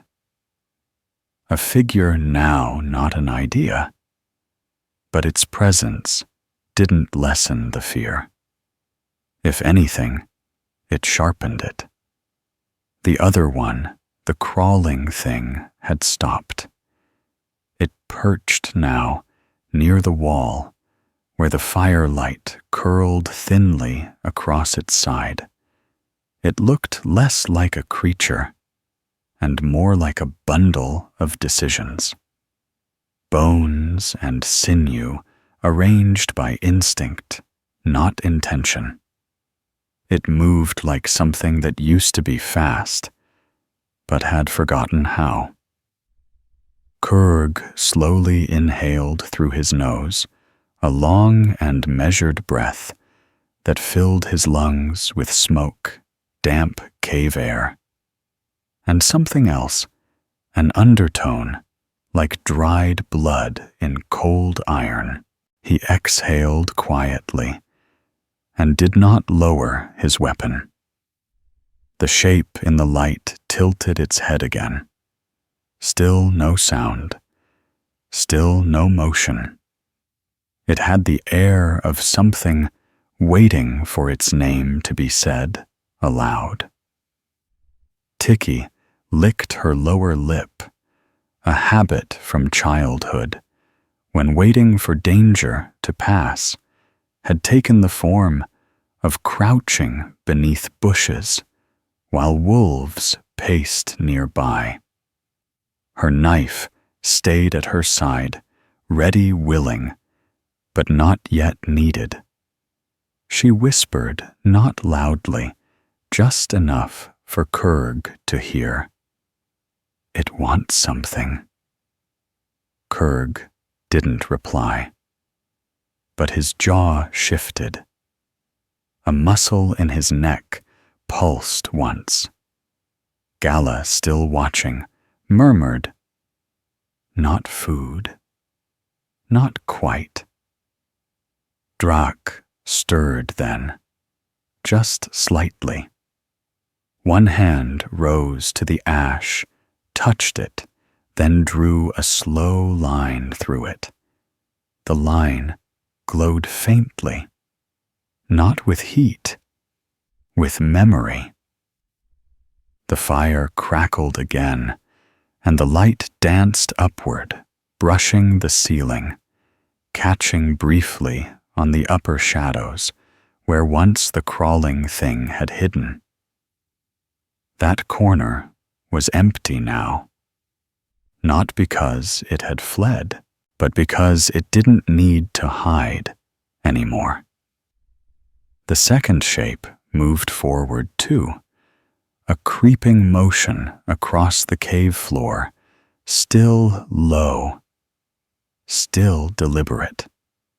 It stayed outside the circle, but it had joined. It had placed itself. The two now stood apart, opposite sides of the fire, not facing each other, but enclosing. Kurg lowered his hand again, not the spear, never the spear, but the hand that measured space. The one that greeted, warned, accepted. Tiki's eyes widened slightly. "Not hunt," she said. "Not yet." Gala nodded, though she didn't quite know why. "Old," she muttered. "Older than caves." The cousins didn't speak. They knew when words weren't for them. They held their tools, their breath, their quiet. Drak drew a second line in the ash. This one crossed the first. The rhythm stone pulsed warmer, now a faint throb, like heartbeat in stone. The standing thing took another step. Not forward, just aside. To the right, as if circling something none of them could see. The crawling shape mirrored it. 2 steps left. Together, they shifted. The air realigned the silence. The fire, sensing the change, danced taller again. Sparks leapt up. In that flicker of light, the shapes seemed less physical. Not gone, not ghosts, but ideas dressed in shape. Kurg spoke, not loudly, not confidently, but clearly. "What are you waiting for?" The things did not answer, but something in the ceiling groaned, a long, low rumble, like something old was remembering how to wake up. The groan from above was not the crack of stone giving way, nor the whisper of wind sneaking through unseen cracks. It was deeper, more deliberate, like the cave itself had decided to sigh. It started high near the curve where soot gathered thickest and rolled downward through the rock like a thought being shared slow and patient, unwilling to be rushed. The standing shape did not react. It remained beside the fire, its posture unchanged, arms still at its sides, in the exact, not quite relaxed angle it had held since first stepping into the light. The crawling one paused mid-shift, head tilting ever so slightly, the way a dog might if you tried to teach it arithmetic. Kurg glanced up, only briefly, his eyes drawn not to the noise, but to the response it drew. How every muscle in Tiki's shoulders tensed, how Gala's hand crept a finger's width closer to the fire, how the cousins pressed into their knees like roots settling deeper into earth. Drak had not looked up at all. His focus was on the lines in the ash, the simple cross he'd drawn, which now glowed faintly, pulsing with the rhythm of the fire. And something else, something that did not belong to the rhythm of people or breath. He traced a slow circle around it with one finger, as if sealing it from interference, or perhaps trying to remember what it meant. The ceiling groaned again, this time shorter. A single, heavy exhale.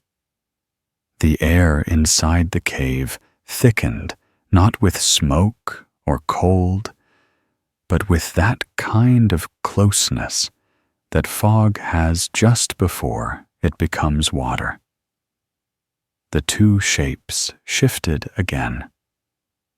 Not forward, not back. Just slightly subtly adjusting in tandem, like they had heard the same thing and come to the same decision. The standing one leaned ever so slightly toward the fire, just enough that its surface caught the light, more fully revealing patches of texture that looked almost like calloused skin.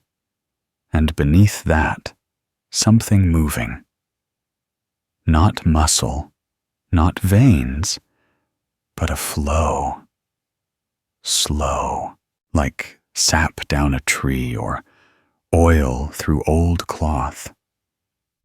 Kurg didn't react, not outwardly, but his nostrils flared once. He smelled it then.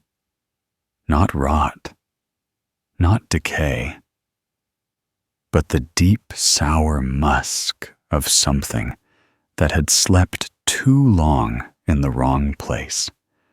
A forgotten den, a buried space. Tiki spoke again quietly.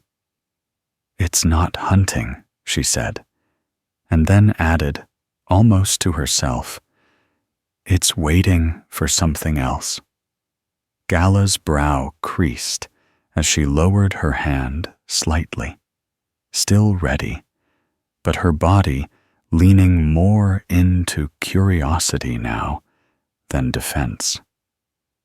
A third, she asked not to anyone in particular, but the fire did seem to flicker once in reply. The cousins did not move. They had long since decided to stay exactly where they were until the world gave them an obvious reason not to. Drak muttered again. A single phrase, not loud, not desperate. "The cave is not ours." Then silence. Heavy pressing silence that seemed to thicken each time the fire dipped low.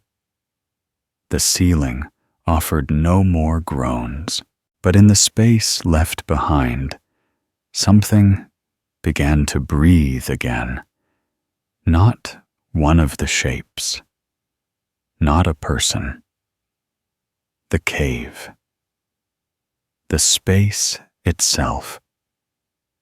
A rhythm emerged, low, subtle, like the earth shifting its shoulders in sleep. Kurg adjusted his stance, widening it, lowering his center, not to fight, but to ground. He was listening with more than ears now. He was watching the way the fire twisted, the way the shapes aligned, the way the shadows clung to the walls, like roots, remembering the soil they had once left. Tiki moved beside him, not closer to the shapes, but closer to the ash where Drak had drawn. She crouched, her blade now pointed down, eyes flicking from the marks to the standing figure to the high arch of the ceiling above. Gala circled right opposite the crawling shape, her steps slow, deliberate, not threatening. She was balancing the circle, widening it slightly.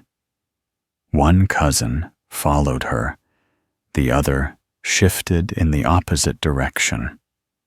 They were creating space, making room, not for battle, but for arrival. The standing shape raised one arm, slowly, deliberately. Its hand, or what passed for one, curled inward, then out, fingers too long and too narrow to be comfortingly familiar. It did not point. It did not reach. It simply marked the air with its gesture and then lowered the limb again. The crawling one straightened. Not fully, but enough to show it had been capable all along. Its back arched, its legs extended. The limb joints clicked softly as they realigned. It moved no closer, but it changed position as if responding to some unseen signal. Draak drew another shape in the ash, an oval, now enclosing the cross. His hand trembled as he did so, not from fear, but from memory. The fire pulsed higher for a moment, catching on Gala's face, and in that light, her eyes were wider than before, not with dread, but something sharper, recognition, perhaps, or understanding. She whispered, "We're not the first." Tiki nodded, without turning. Not the last, either. The air grew colder, not sharp, but close. Pressing. Like the temperature had dropped, not outside, but inside them. Breath curled tighter. The cave floor, for the first time in hours, seemed to hum faintly beneath their feet. Not vibration, just a presence. The standing figure lowered its head. The crawling one crouched again, not out of submission, but readiness. Kurg exhaled, slow and even. The fire flickered once more. Then, without warning, a thin crack split across the back wall of the cave, silent but visible, a jagged line tracing from ceiling to floor, glowing faintly. Something had opened, and whatever it was, it had been waiting to be remembered. The crack didn't thunder or shake the cave when it formed. It simply appeared, as if it had always been there, and only now decided to be visible. It split the back wall from ceiling to floor, not with a jagged violence, but with a slow, deliberate arc, like a line carved by thought, not pressure. It glowed faintly, a dull ochre that didn't pulse but stayed steady, humming at the edge of sight. The moment it revealed itself, every person in the cave shifted not out of panic, but recognition. Kurug turned first, his spear held firm, though no longer pointed at the shapes near the fire. His eyes fixed on the crack, jaw set, shoulders lowered, as though the real danger had finally arrived, not in the form of creatures or shadows, but in the unzipping of stone. Tiki stood beside him, knife now at her side, not in readiness to strike, but to mark.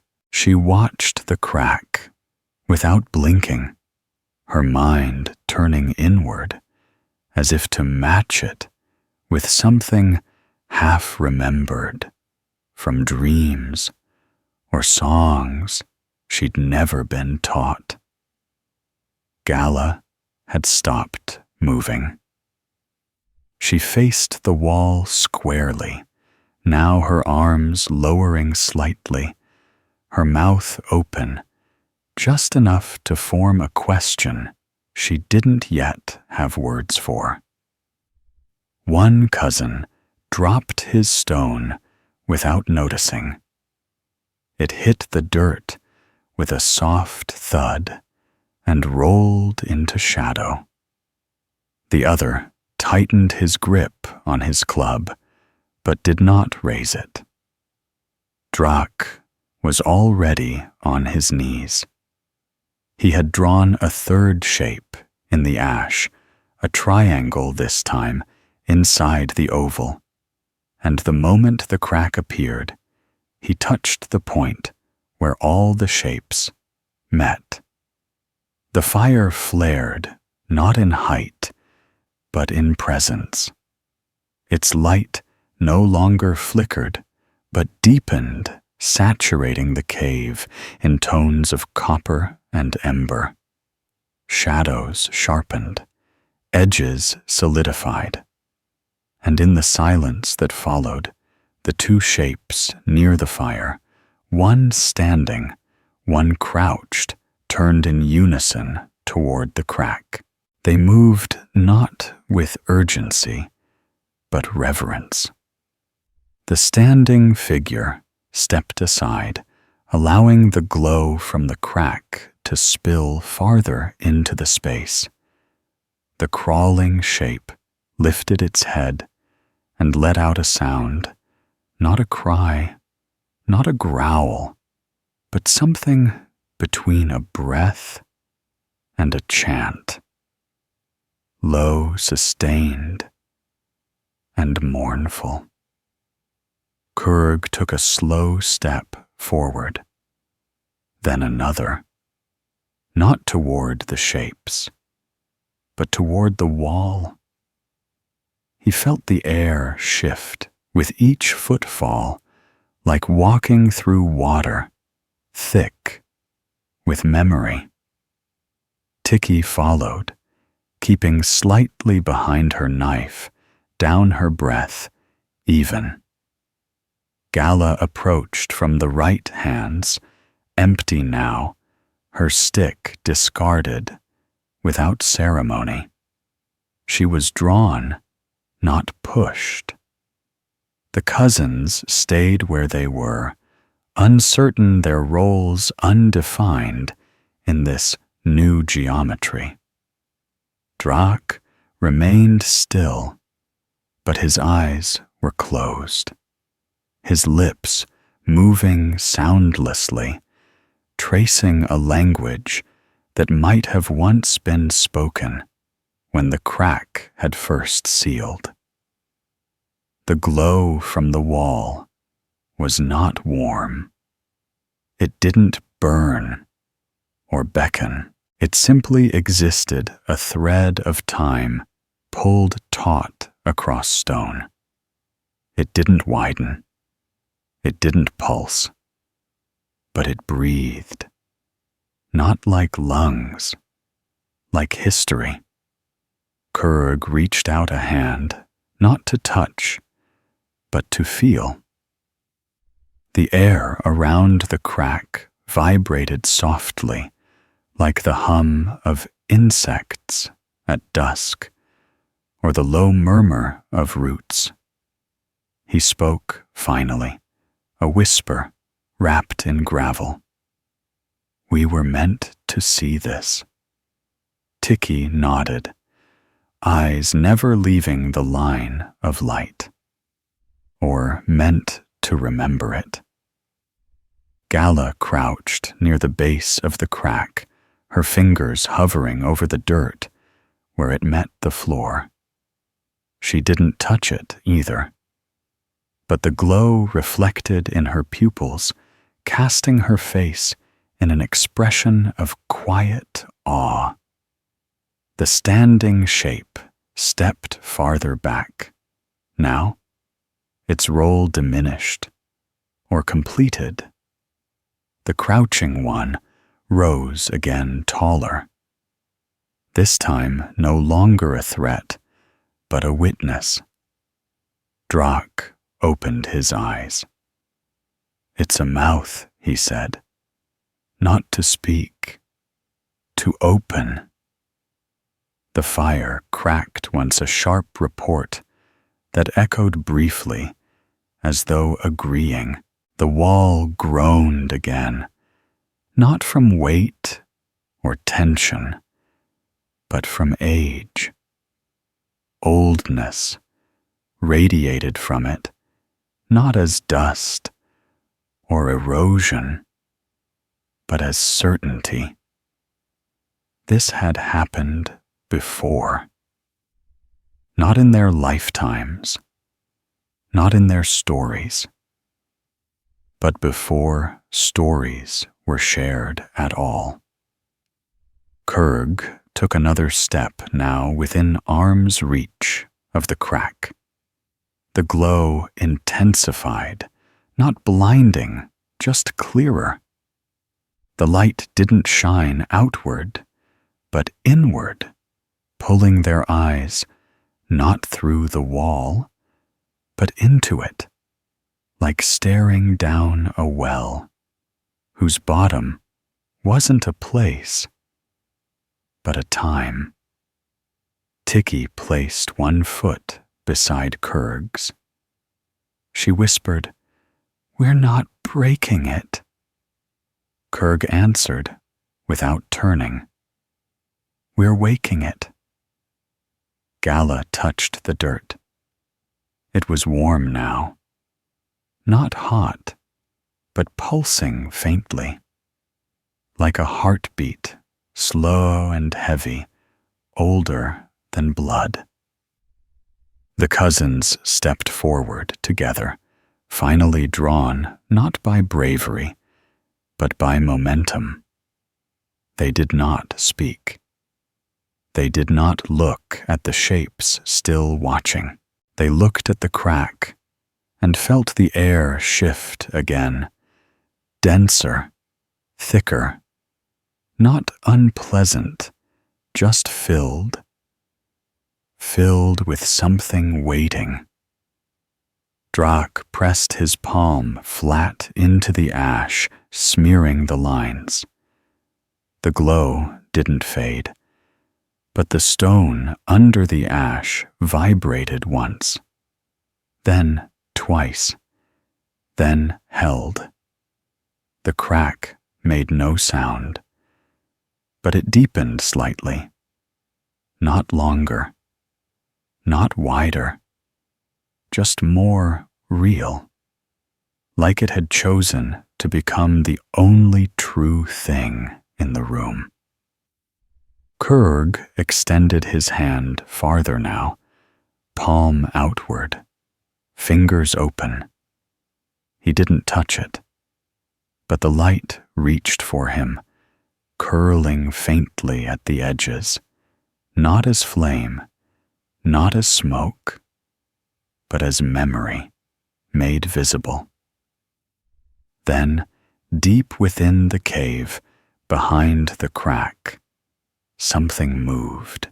It moved slowly, not with stealth or menace, but with that ponderous certainty unique to things that have never been hurried.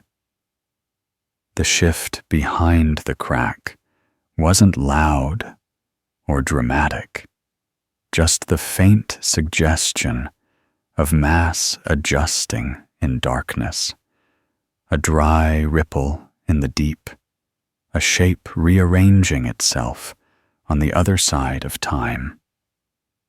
Kurg didn't flinch.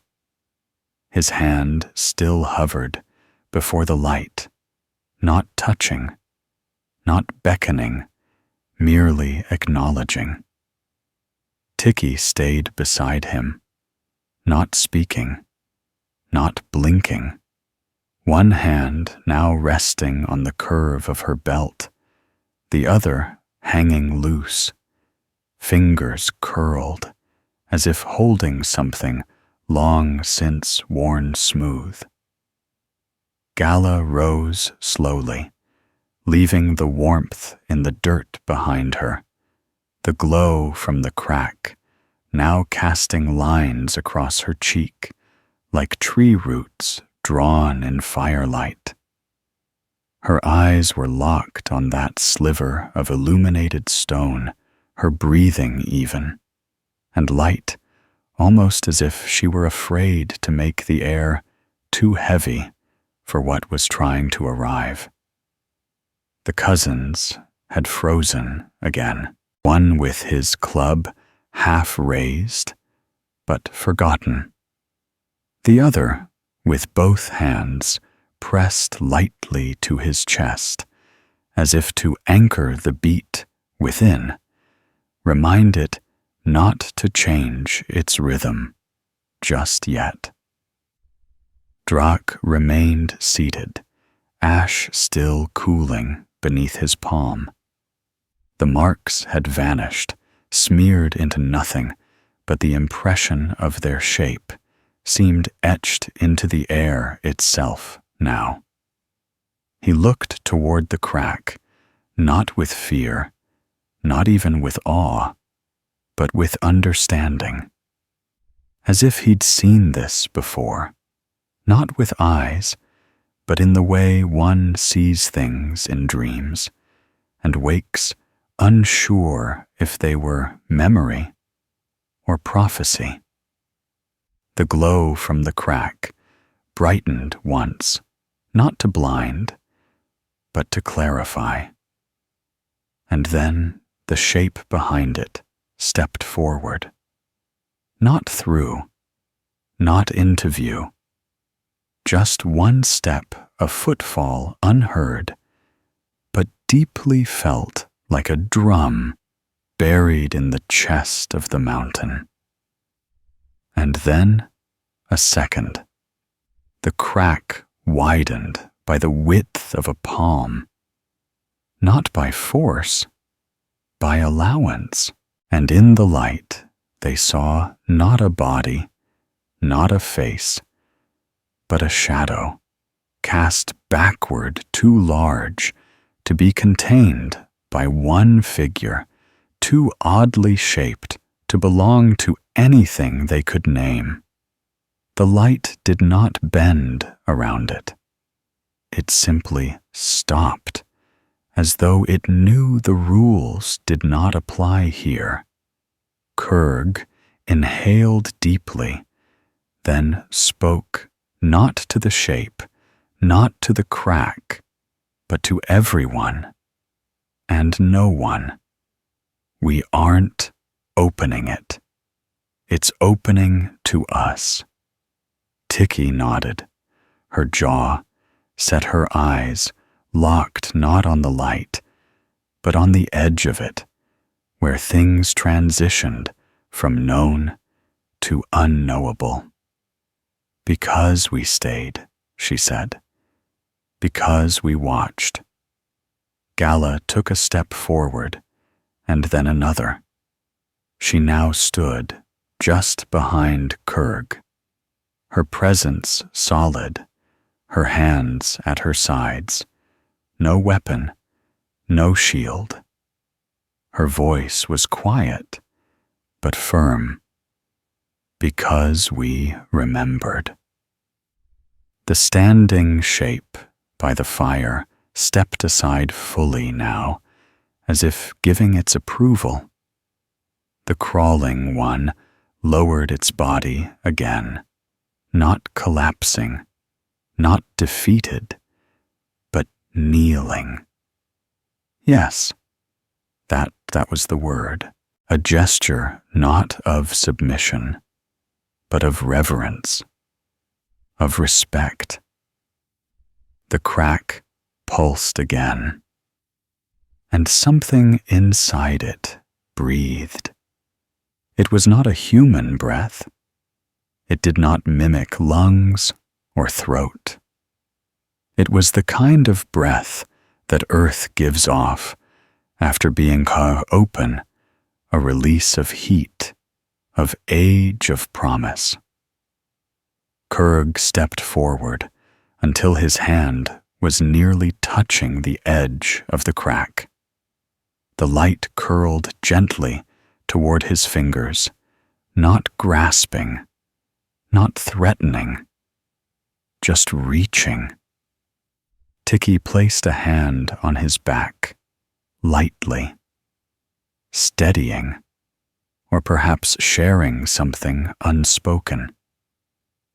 Gala stepped closer, her eyes shimmering now, not with tears, but with something clearer.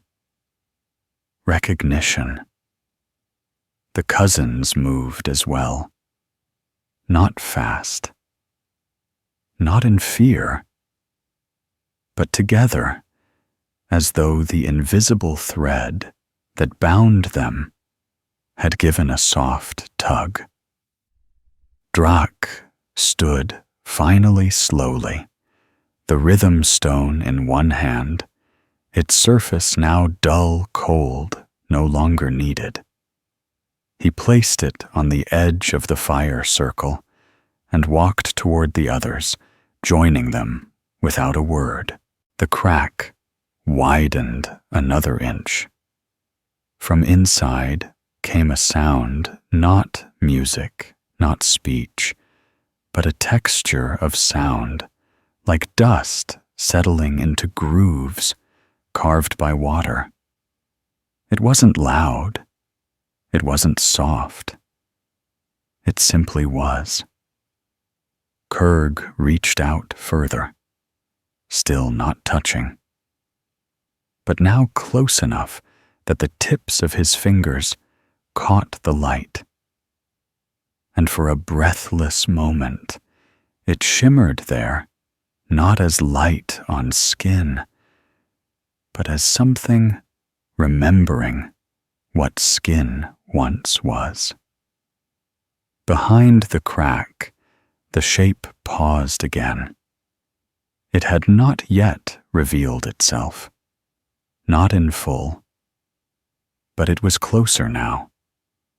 And in the dim glow around it, they saw fragments of form, bent limbs perhaps, or folded wings, a surface like bark or bone or both, and movement, slow, gentle, deliberate, as though it had waited an eternity for just this moment. The fire behind them cracked again, louder this time, casting long shadows forward. But no one turned. No one looked away. The cave, once small, now felt vast. Not because it had grown, but because they were standing at the edge of something larger than space. Kurag's hand trembled now, not from fear, but from the weight of potential. And then, from behind the light, the shape began to speak, not in words, not in sound, but in memory.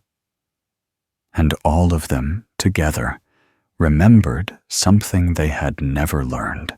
It didn't speak. As a mouth might not in syllables, not in rhythms shaped by teeth and tongue, but the message came all the same, slipping into the space between breaths, sliding beneath the surface of thought, like water beneath ice. There was no translation, no word-for-word echo in their minds, but rather a swelling of understanding, slow and rising, like the tide that moves unnoticed until it touches your feet. Kurag stood still, fingers trembling at the edge of the light, his body caught in a moment between choice and inevitability. The glow from the crack bathed his hand. Now, the shimmer, soft and even, not cold, not warm, simply there, steady as sunrise, indifferent as memory. His thoughts, once sharp and hunting-focused, now floated loose, scattered across years and shadows. And yet he remembered. Not events, not people, but feelings. The weight of standing near fire with others, the ache in his shoulders after dragging meat too large to eat in one sitting, the silence before a thunderstorm that never arrived. These things weren't memories, but echoes of them, and they rose, now unbidden, pushed forward by the hum from the crack, from the shape, from the thing that had moved beyond language. Tiki felt it too. She did not cry. There was no drama in her, but she blinked slowly, like someone recognizing a face across a crowd, a face they had dreamed but never met. Her hand on Kurg's back stayed steady, the grip unchanged, but her other hand slowly opened. Her knife remained at her side, held not as a weapon now, but as an artifact, a reminder that some tools serve many purposes: cutting, carving, remembering. Gala closed her eyes just once, and in the darkness behind her lids she saw colors that didn't exist in the world they knew, shades of sound, tones of weight, the smell of forgetting. She exhaled and reached out, not toward the crack, but toward the space between Kurg and Tiki, her hand hovering just beneath the shimmer. The cousins watched all this without speaking. The one with the club let it fall. It struck the ground without a sound. The other knelt one knee to earth, palms on thighs, gaze fixed on the glow. Not in reverence, not in surrender, just watching. Like when you see the first snowfall and realize it's here for the whole night. Drak took one step forward, then another. He stood just behind the others.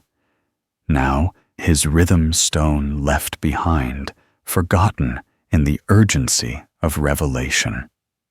He murmured again this time, in a language none of them had ever heard aloud, but which all understood in their bones. It was a name, or perhaps a greeting. The shape behind the crack pulsed once, not visibly, but in presence.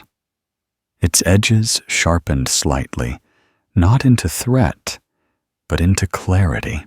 What had been a blur of motion and bulk was now forming a torso, if it could be called that, a column of knot skin marked with patterns, like tree rings, uneven and beautiful. The glow from the crack shifted not in brightness, but in quality, changing subtly from ochre to something softer, like firelight seen through a thin hide. The breath from the crack deepened. No louder, just fuller. Like the inhale of a vast creature who'd waited a long time to speak and still wasn't sure it should. Kurag took the final step. His fingers touched the light, not pierced it, not pushed it, just made contact. And in that moment, the shimmer danced up his arm, not fast, not invasive, but curious. It flowed over his skin like dust on a breeze, searching, reading, remembering. Behind the light, the shape responded not with motion, but with intent. It understood. It recognized something in him, something in all of them, something buried not in history, but in purpose. Tiki reached out next. Her hand didn't touch the light, but hovered just above Kurg's. The glow arced between them, a faint line of connection, not tethered, not binding, but observed. Gala followed her hand, joining the chain, and the light welcomed her. Too, not with heat, but with acknowledgement. The cousins stepped forward together and placed their hands on Kurg's shoulders, grounding him, grounding themselves. Drak placed a hand on the dirt. The cave responded. It exhaled. Not air, not dust, but time. The breath moved through them, all slow and deliberate, like the cave itself had finally decided to speak after listening for too long. And they understood now, not in clear terms, not in neat thoughts, but in fragments. The shape was not a threat, not a god, not a spirit, in the way they had once been told. It was older than that. It was memory itself, shaped by the minds that waited, carved by the need to remember what was forgotten before it could be known. The crack pulsed again, and this time they saw something deeper inside it. Not the shape, not light, but space. Space full of possibility, of weightless dark, threaded with slow-moving stars of patterns so ancient the eye could not fix on them. It wasn't a doorway. It was a mirror, turned sideways.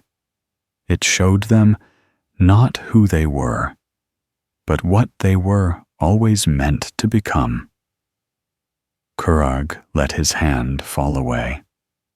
The light clung for a second, then drifted back toward the crack. He didn't step back. He simply waited. Tiki's eyes never left the shimmer. Gala's breathing had slowed to almost nothing.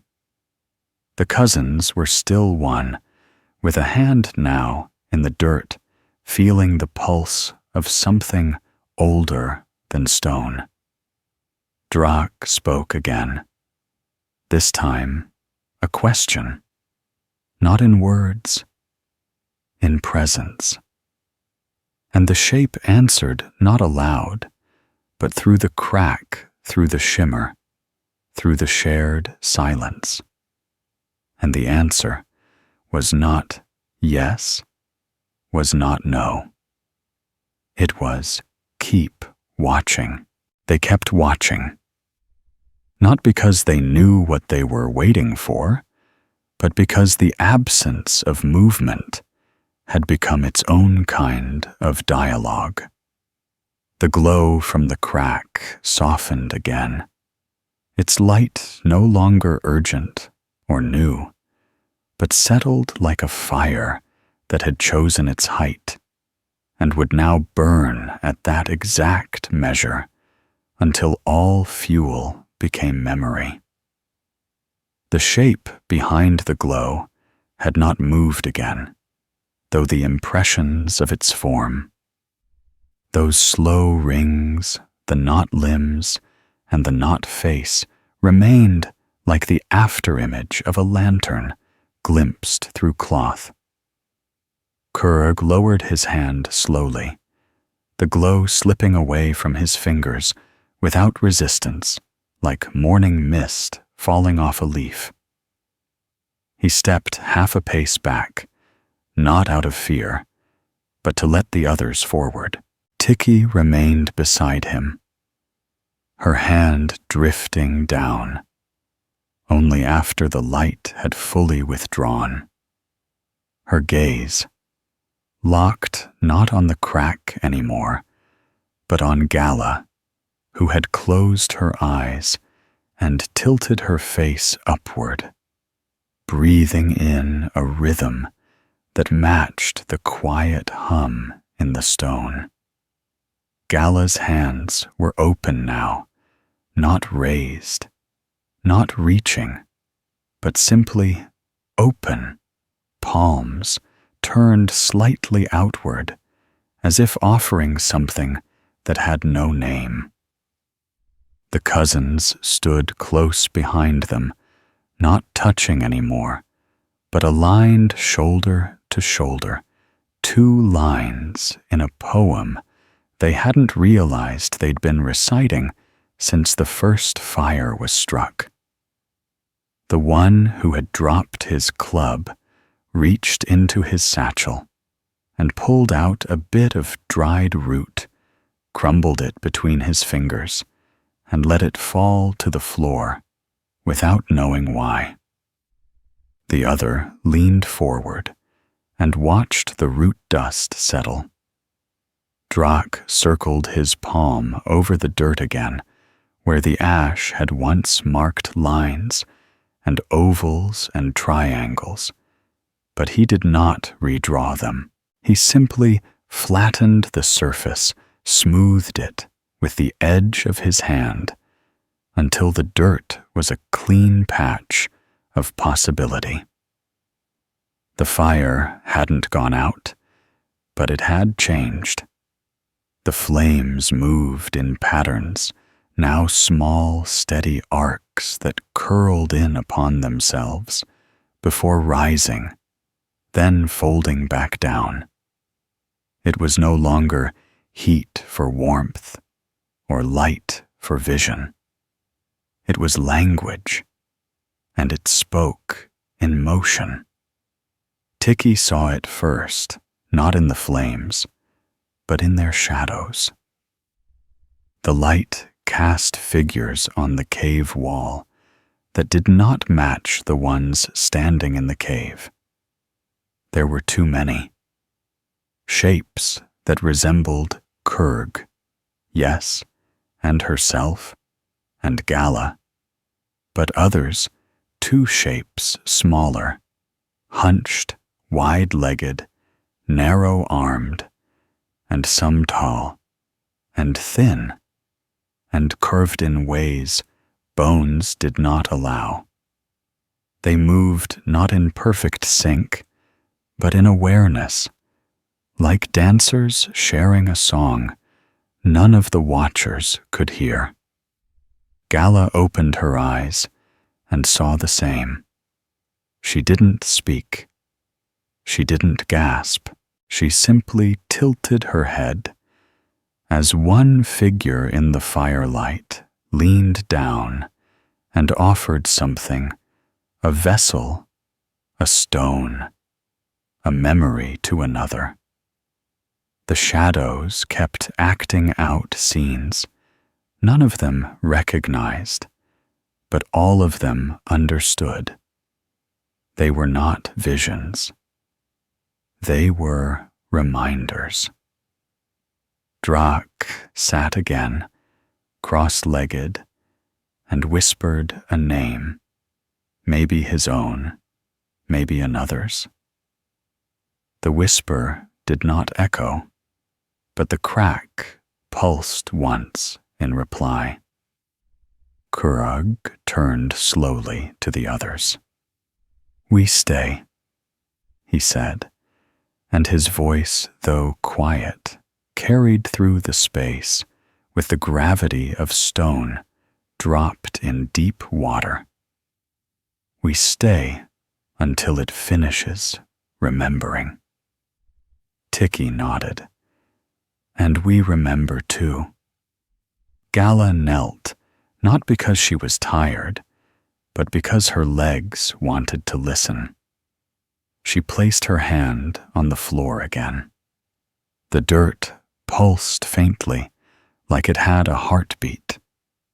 The cousins joined her, one placing his palm against the ground, the other resting his forehead gently against the cool earth.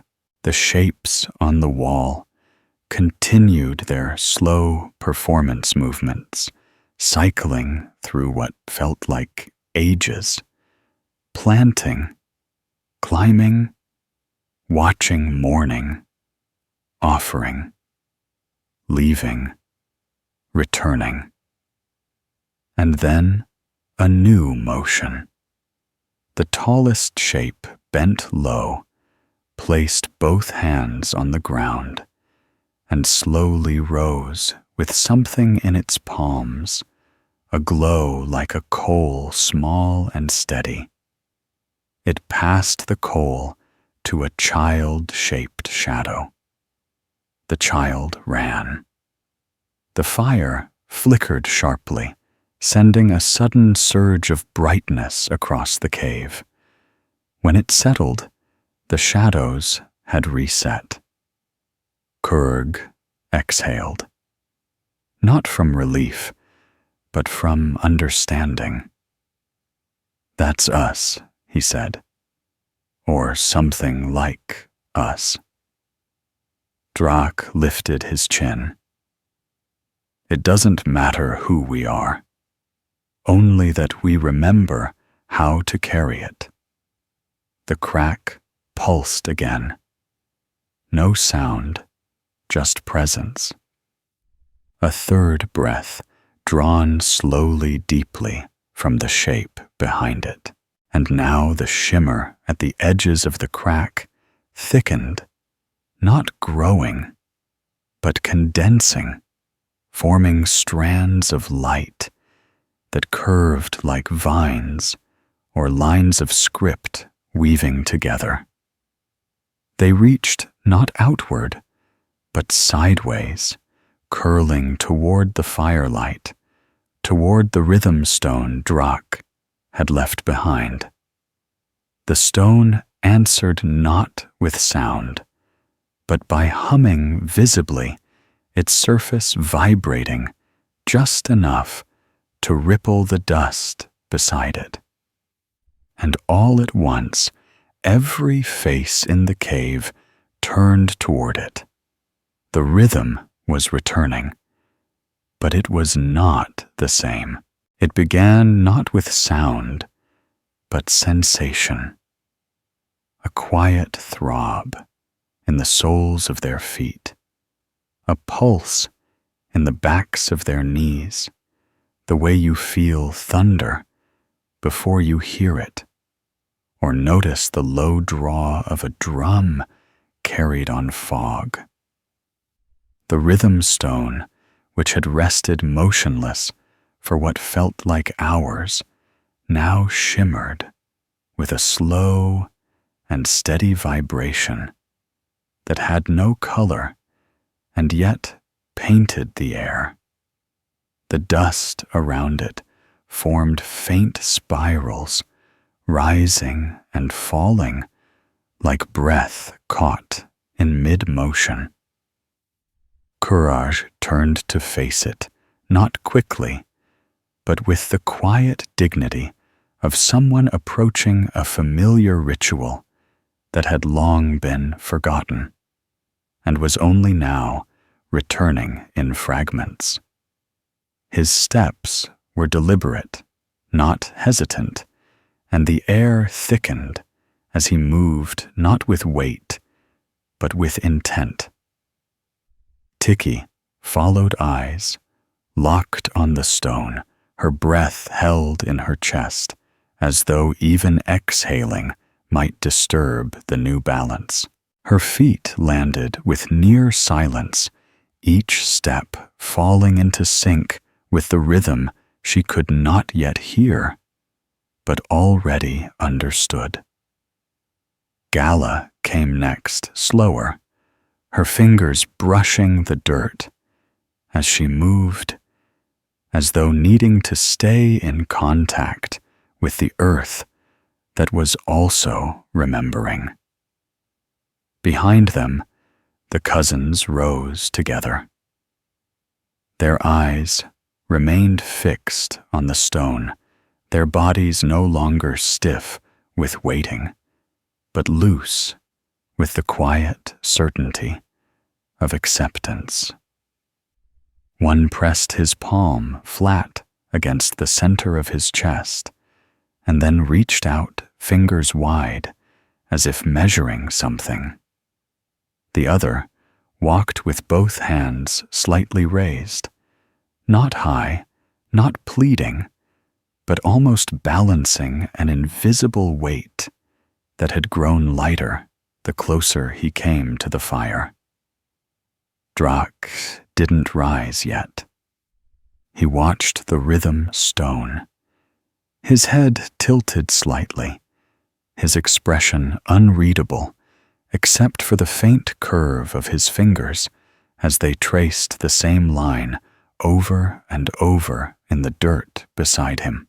He was listening, not with ears, not even with his body, but with something else, something deeper, slower, older. The fire pulsed in time now, with the stone, its flames folding gently inward, rising only when the glow from the crack seemed to pull outward. The cave had become a lung-breathing light, and memory in tandem. The shadows on the wall flickered again and resumed their dance, their movement now aligned with the thrum of the stone. The figures acted out a scene none of them could name, but all felt deep in their bones, a migration perhaps, or a birth, or the creation of something that required silence and watching, and then a slow stepping back. Kurg knelt beside the rhythm stone. He did not touch it. He simply watched it, his breath rising and falling with its hum. His chest moved in time, now no longer by will, but by design. The pulse had entered him. Tiki sat beside him, cross-legged, her blade still sheathed her hands, resting lightly on her knees, her eyelids lowered halfway, not from fatigue, but to see better. She was reading the flicker of light as it bounced across her skin, as though translating a language only her body remembered how to hear. Gala did not sit. She stood behind them, hands clasped in front of her, the way one might hold something fragile, yet powerful. Her lips moved slightly, but no sound emerged, only the breath of a name half-spoken. The cousins took positions opposite one another, one behind Gala, the other behind Drak. Their stances mirrored the forms on the wall, unintentionally perfectly. And then Drak stood, slowly. He stepped toward the stone, each movement echoing, as if the cave itself were marking time. He did not raise his hands. He did not speak. He simply arrived. The rhythm stone glowed brighter now, not in color, not in heat, but in presence. It became the center of the cave, the point to which all attention bent. The pulse thickened, still silent, but now it rang through teeth and blood, a low thrum that gathered at the base of their skulls and behind their eyes. It wasn't sound. It was belonging. From the crack came another breath, this one lighter, shorter. A sign of change, not exhaustion. The shape behind it shifted again. It had grown clearer, but not closer. Its form still hovered in the light, indistinct, yet unmistakably present. But now, its presence folded gently around the rhythm. It was listening too. Drak knelt before the stone and placed both hands beside it.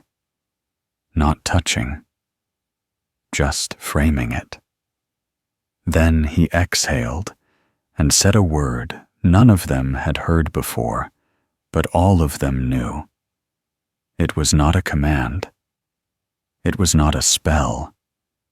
It was a reintroduction. The cave responded. The pulse increased subtly. A new flicker ran across the walls, and the shadows moved again.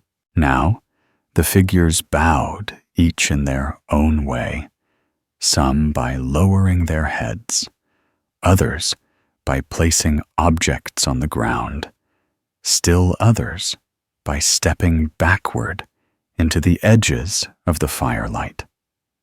The gesture echoed through the watchers. Kurg nodded. Tiki whispered. Gala lowered her head. The cousins pressed their palms to the earth. And behind them, the fire did not flare, but narrowed, focused like the pupil of an eye adjusting to the coming of something clearer. The crack pulsed again. The shimmer condensed once more. The vines of light that had drifted from its edge now curled around the rhythm stone, not binding it, but joining it, like branches leaning into sunlight. And with that, the stone moved. Just once.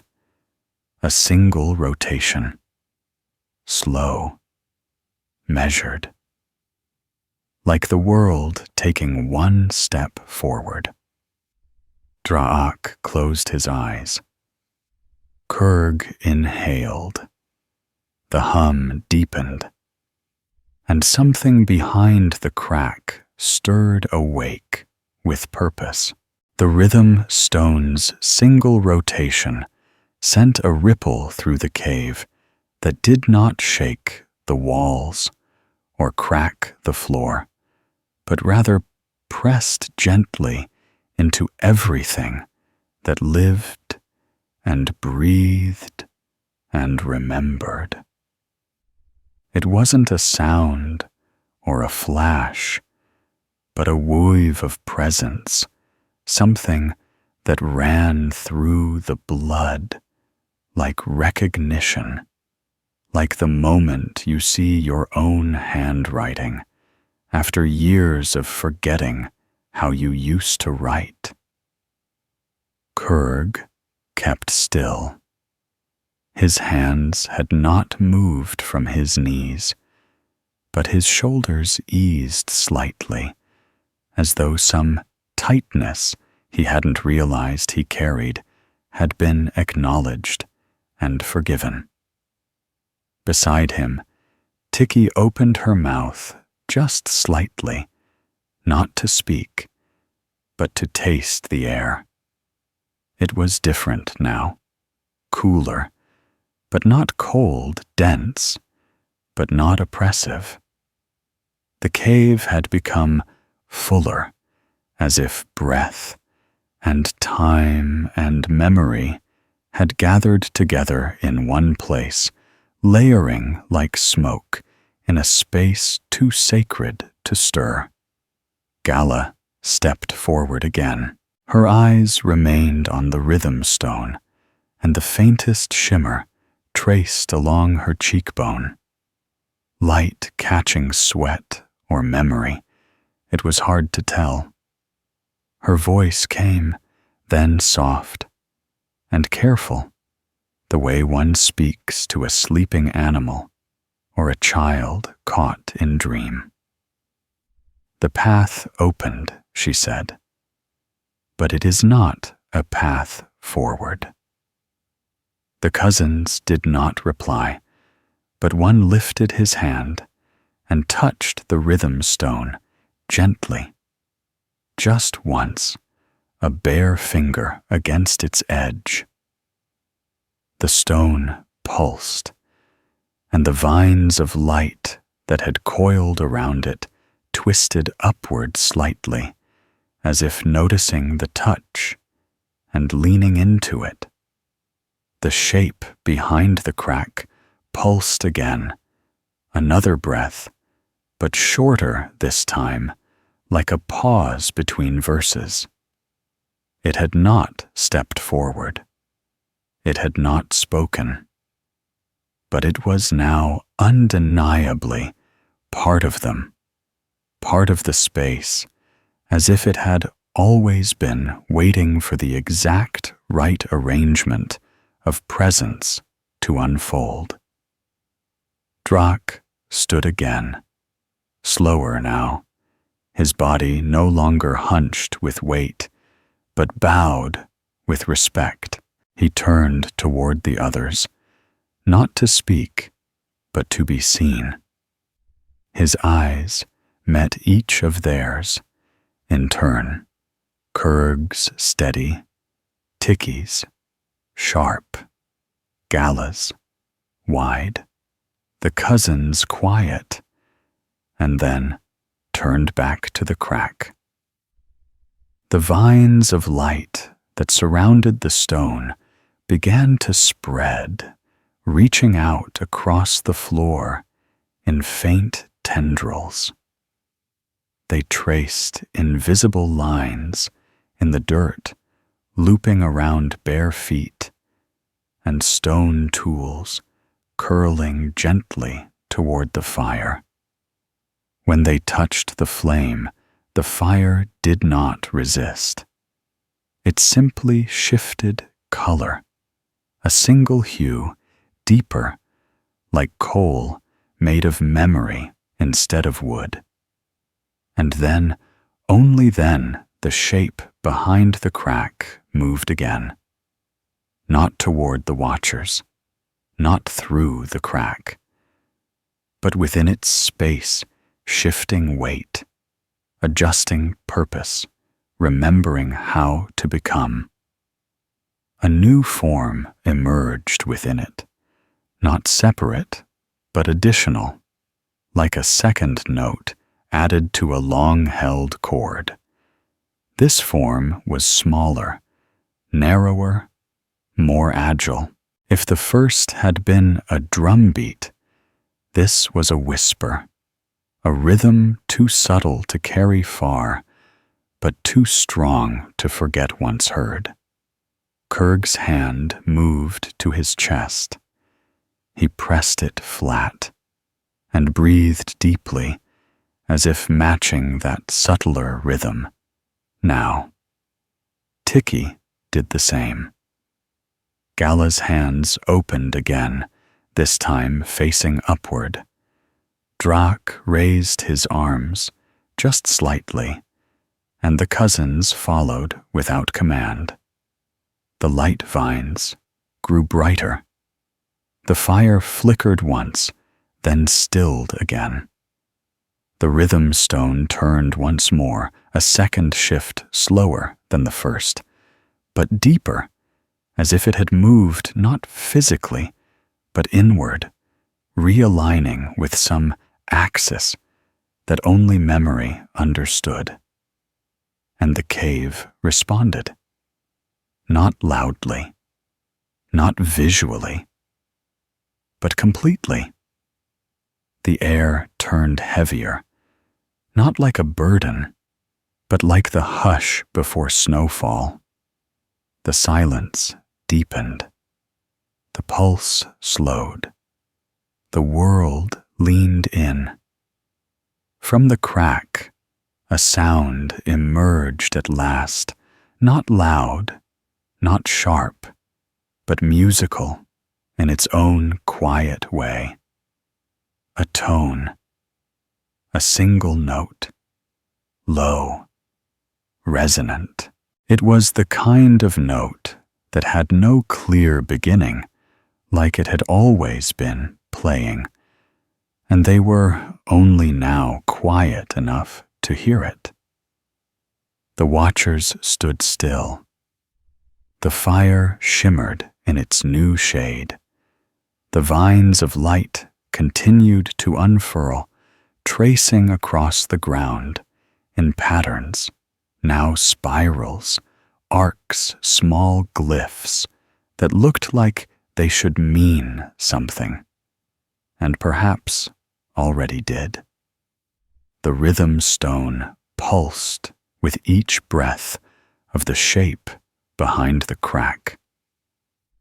Drak stepped closer to it again and spoke once more a word none of them could translate, but all of them felt pull at their ribs. The note from the crack echoed in reply. A second tone joined it higher, this time lighter, like glass struck gently by bone. Gala whispered, "It's singing." Kurg nodded once. It always was. The shadows on the wall had stilled now. They stood in poses of offering arms, out heads tilted, not bowed, not pleading, just present. The flame cast their features in new relief, and one of the shadow figures, a tall one near the edge of the circle, began to move again. This one walked across the wall, not around the cave's edge, but through it, its steps not bound to stone or fire or angle. And as it moved, it seemed to trail other shadows behind it, smaller ones, delicate and strange shapes that flitted more than stepped. The tones from the crack shifted again, now blending, weaving together into something slower. The watchers were not afraid. They did not tremble. They did not call out. They simply stood, listened, and breathed each pulse of the rhythm, stone matching a pulse within their own chest. The vines of light reached the fire fully, now circling it, sinking into it. The flames flared tall for a moment, then settled, then leaned, yes, leaned toward the crack, toward the rhythm, toward the song. And the song was still becoming. The song did not rise or fall in any way familiar to those who had spent their lives hunting, gathering, or even watching the sky for seasons. It moved sideways, not across distance, but through meaning, like an echo passing behind the mind rather than through it. The tones, low and high, earthy and brittle, wove around each other with such care that the watchers found themselves not listening as one might to music, but recognizing it as though the melody were not being created now, but uncovered. The rhythm stone pulsed in time, not matching the notes exactly, but moving in a parallel rhythm that seemed to explain the spaces between them. Kurg exhaled deeply, though he hadn't noticed holding his breath. His hands now hung loosely at his sides. His posture relaxed, not in weariness, but in readiness to receive. Tiki swayed slightly, the tips of her fingers tracing soft arcs in the air beside her knees. Her eyes were half-lidded, her breath calm, a trance, not forced, but welcomed. Gala had lowered herself again to the dirt, sitting with her legs crossed, her palms up the shimmer of light, curling faintly across her fingers like mist playing at the edge of vision. She was not lost in the song. She had become a part of it. The cousins were still, but no longer hesitant. Their faces were calm, their muscles loose, their eyes tracking nothing visible, just the movement of tone and memory. One of them murmured something unintelligible, yet resonant, like a name they hadn't used in years. The fire, embraced now fully by the vines of light, had reshaped itself. No longer flickering, no longer flame. It had become a smooth, tall pillar of glowing warmth. It did not burn. It glowed deep within, and the glow bent gently outward in slow waves that touched nothing and yet changed everything. The crack had stopped pulsing. It was open now, not wider, not torn, but open, like an eye gently unclosing after long sleep. The shape behind it had stepped closer, still not through, still not touching, but closer. The song came from it, that much was clear. Not through lips or lungs, but through intention, through the space it filled and bent and offered. And as it sang, more shapes joined it, smaller, lighter, like syllables forming from breath, like ideas forming behind the veil of waking thought. They did not have legs or faces in any usual sense, but they circled the larger figure with such ease and familiarity that their purpose was clear accompaniment. Drak reached forward, now both hands extended toward the rhythm stone. He didn't touch it. He simply mirrored its motion, his palms following the slow turns, his body rising and falling with each throb. He began to hum, not in imitation, but in harmony. His tone was lower, slower, a grounding thread beneath the shape's melody. The song accepted it, not immediately, but eventually. A pause came, a held note, then a new tone joined the others. Not Drak's, another, one from within the crack. It rose gently and nestled into the space between his hum and the first song.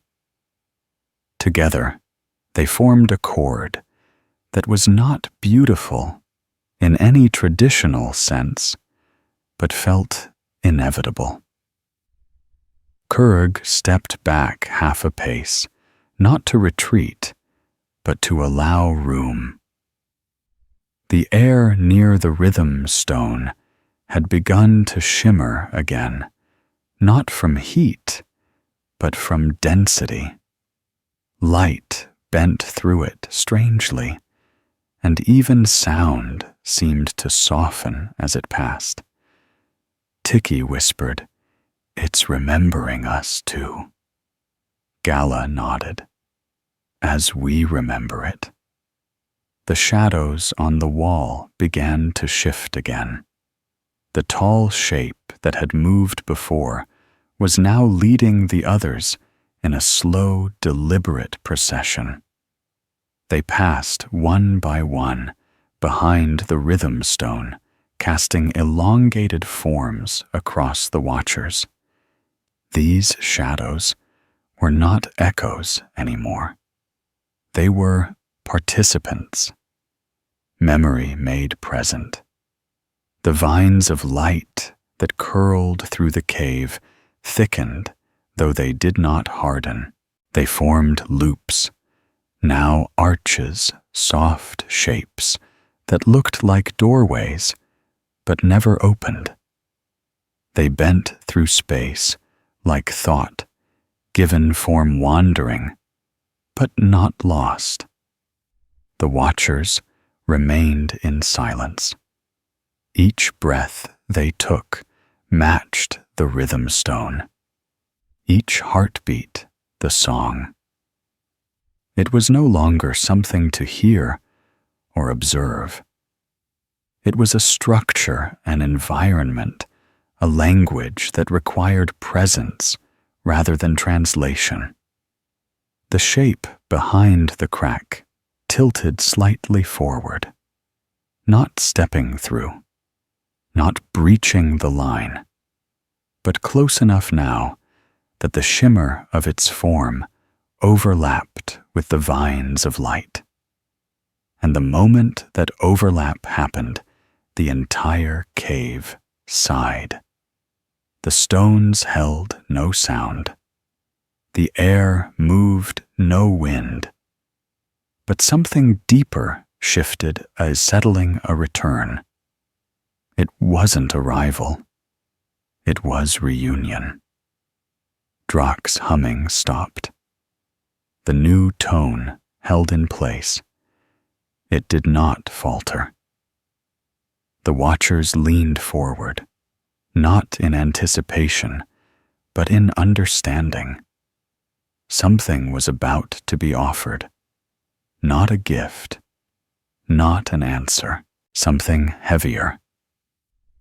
The rhythm stone began its third rotation. This one slower. This one deeper. The light from within it did not pulse outward this time. It drew in. The vines retracted slightly, curling inward, toward the stone, toward the flame, toward the crack. The watchers did not move. The shadows paused. The song quieted. And in the space left behind, a question began to form, not spoken, not written, not even thought, but felt. A question that only memory could ask, and only presence could answer. The question did not rise as a thought or a word or even an image, but as a pressure behind the ribs, like a breath waiting too long to be released, like standing at the mouth of a cave after nightfall and sensing something behind you, not watching, not chasing, simply there. The shape behind the crack did not speak nor gesture, but its presence thickened, not with weight, but with invitation. The song was quiet now, sustained in the space between silence and resonance, held like a note that only the bones could hear. The rhythm stone paused. Its third rotation, nearly complete, the light it had gathered, now coiled tight within it, dimming, not in power, but in intensity, like the sun, just before it dips below the horizon. Kurg did not move. His gaze stayed fixed on the stone, though his fingers had curled into loose fists at his sides, not in tension, but in readiness.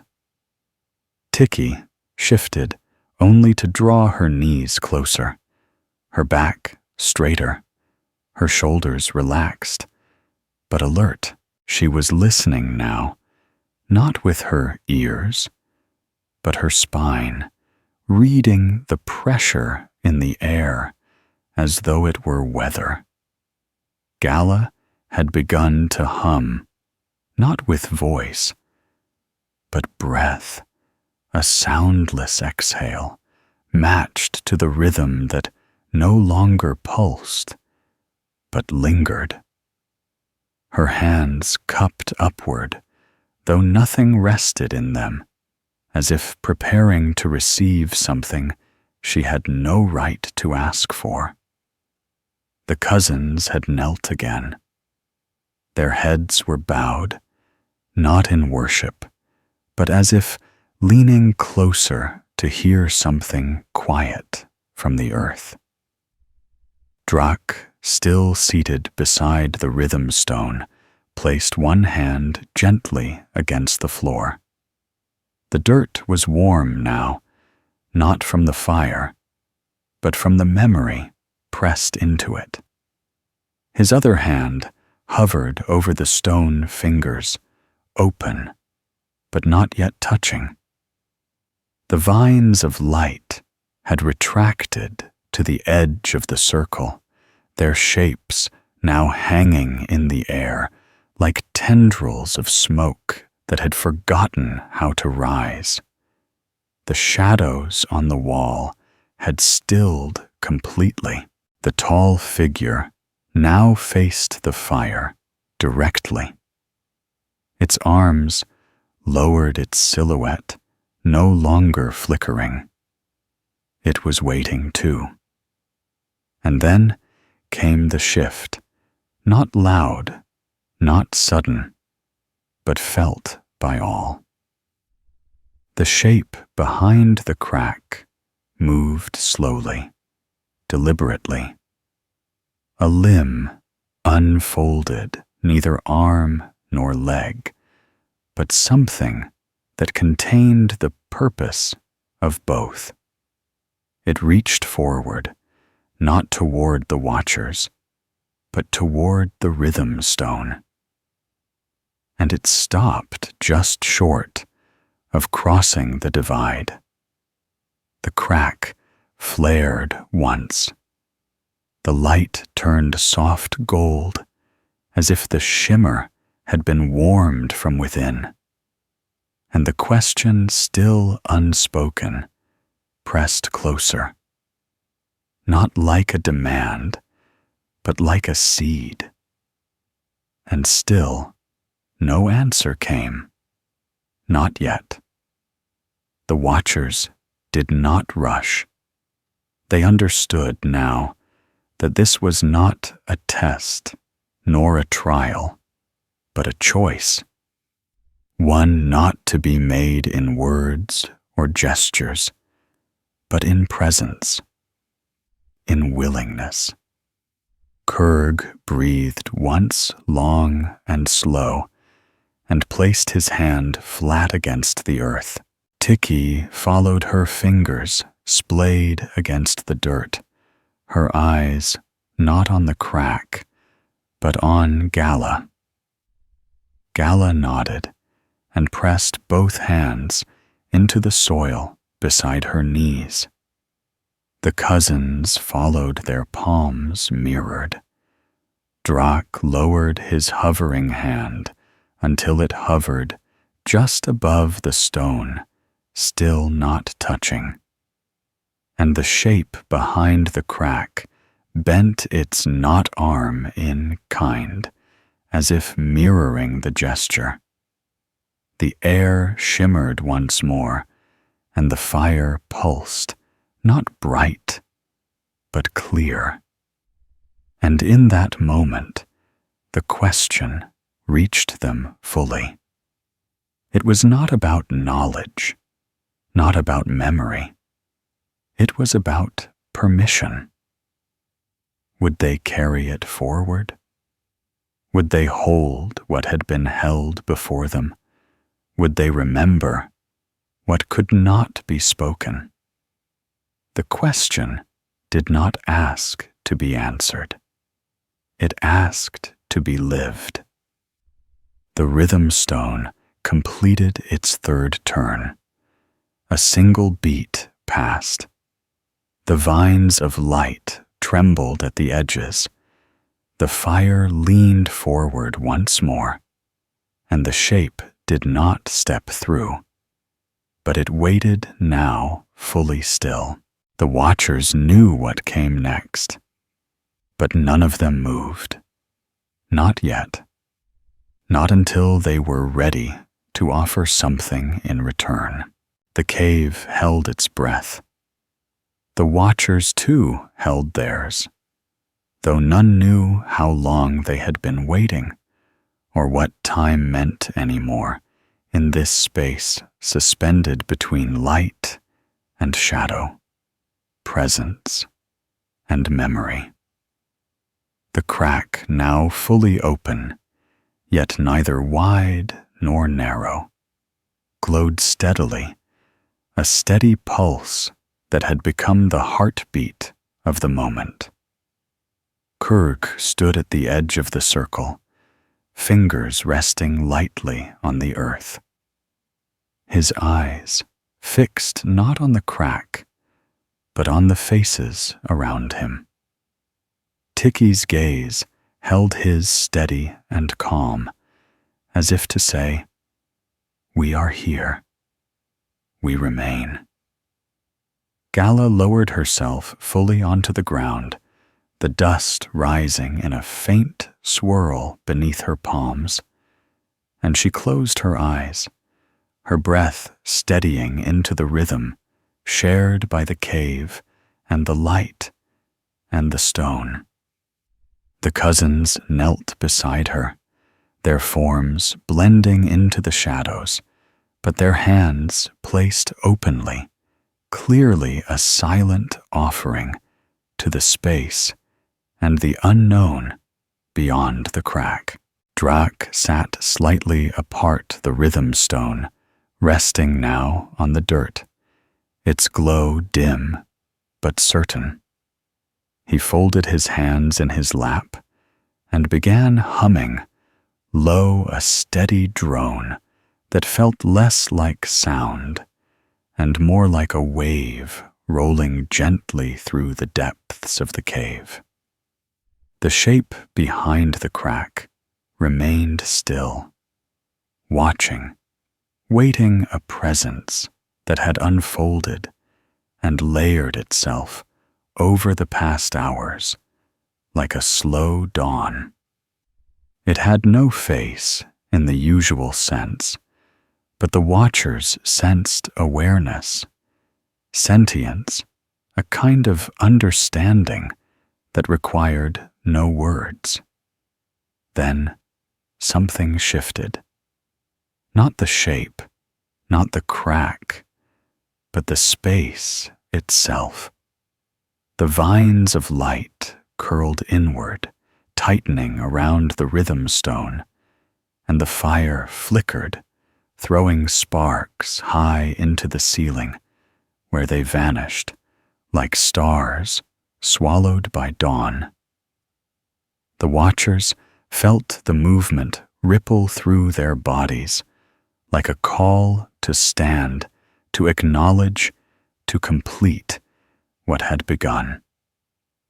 Kurg rose, first smooth and slow, as if pulled by a thread woven from memory. He stepped forward until he stood fully within the circle of light, but not so close as to touch the stone or the crack. He lifted his arms, palms open, the gesture ancient and unspoken, a gift, a pledge, a question asked without sound.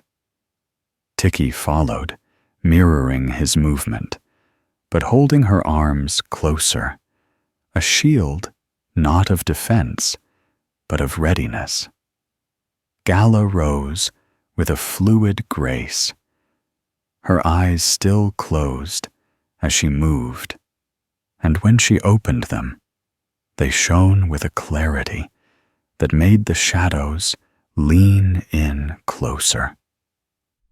The cousins stood as well, their movements tentative but sure, each raising a hand or both in silent participation, their forms casting long, quiet silhouettes on the cave wall. Drak remained seated, but his humming deepened, taking on the quality of a chant, a sacred rhythm meant to bind and bless. The rhythm stone pulsed brighter, as if responding to their collective offering, and the vines of light stretched out again, gentle and warm, enveloping their hands, their arms, their very breaths. The crack responded.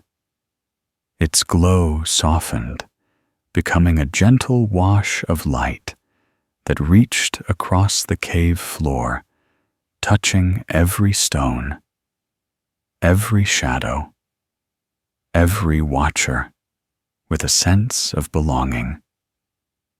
The shape behind it shifted, then slowly unfolding a limb that resembled a hand. It extended toward Kurg, not to touch, but to acknowledge. Kurg stepped forward slightly and lowered his palms, his fingers brushing the air between them, feeling the pulse of the light, the weight of presence, the deep, unspoken trust. The watchers felt it too. A warmth, a settling, the slow tightening of a bond, forged not in words, but in shared stillness. The fire danced brighter for a moment, sending a cascade of sparks upward.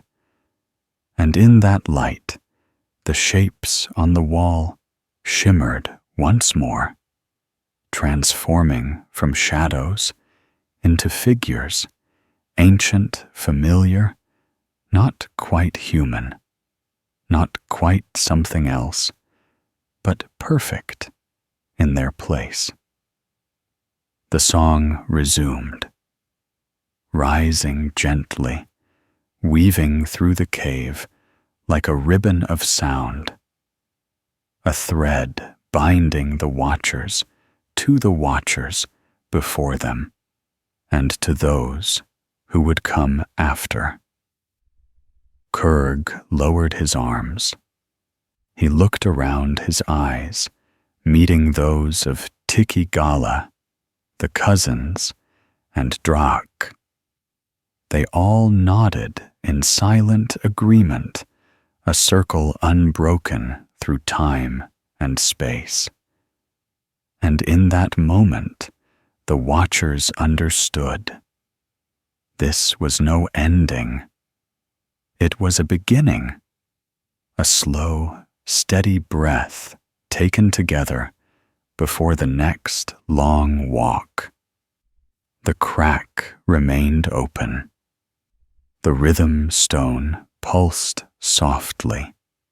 The fire flickered steady. The shapes waited. And the watchers stayed ready to carry the memory forward, ready to hold the song until it could be sung aloud again. You can close your eyes now, if you like. Let the slow rhythm of the cave, the light, and the watchers carry you into a quiet place. A place where stories are not told, but remembered. Where presence is the greatest gift, and where every ending is simply a pause, waiting for the next breath.